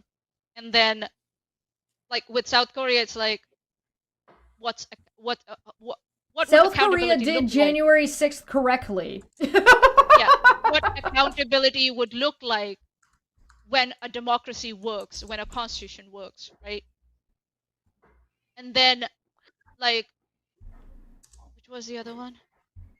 France, right? France. France and the UK. Yeah, denying the U.S. ambassador access. It's like, yeah, we disagreed in the past, but now we are going to enforce that disagreement and draw a clear boundary line, right? And then with the ICE ruling that happened, right? It's like here comes the government who was trying to go with policy and regulation as an option, and then the judicial system kicked in and said, no, this is not an option. This is how it's done, and this is how you will do it, and you're not going to play with people's data. That's not going to happen.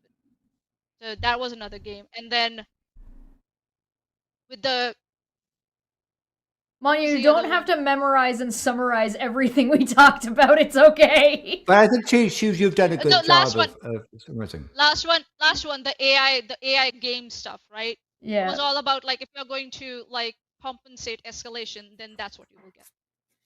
Right. That's what it was about.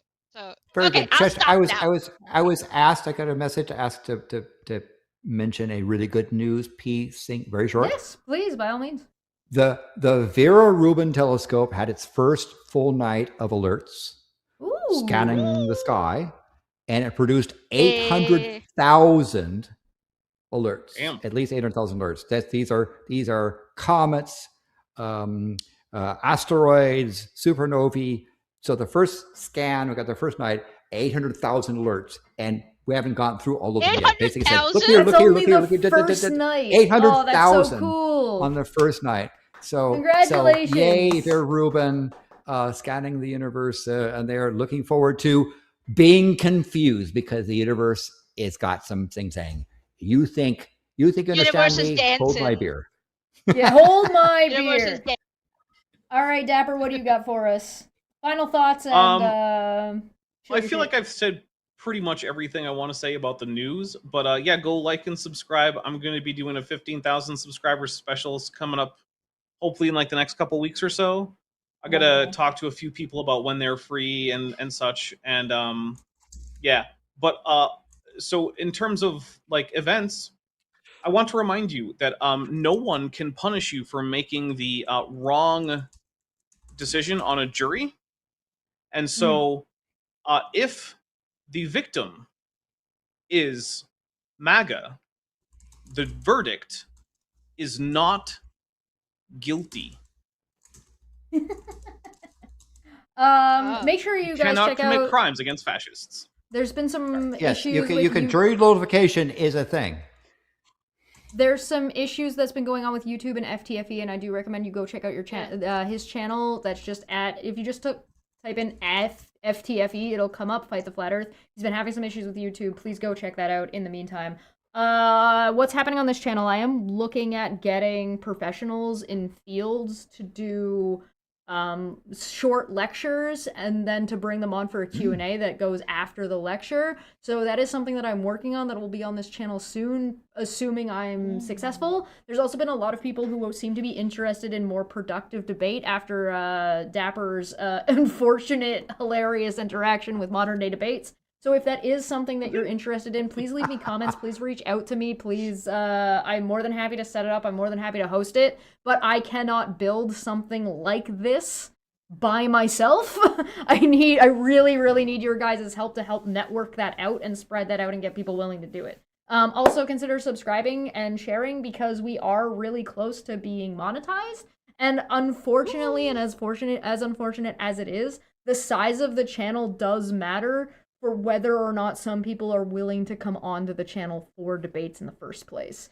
So if you help us grow it out and network it out, it'd be I'd be very grateful for helping that out. Otherwise, you can go check me out on my normal channel, which is in fact monetized. And if you need emojis, or you know a YouTuber, or you have your own Discord and you want emojis, I've been making free emojis, and those are available, and they are available for free on the Patreon. You just have to go to the Patreon.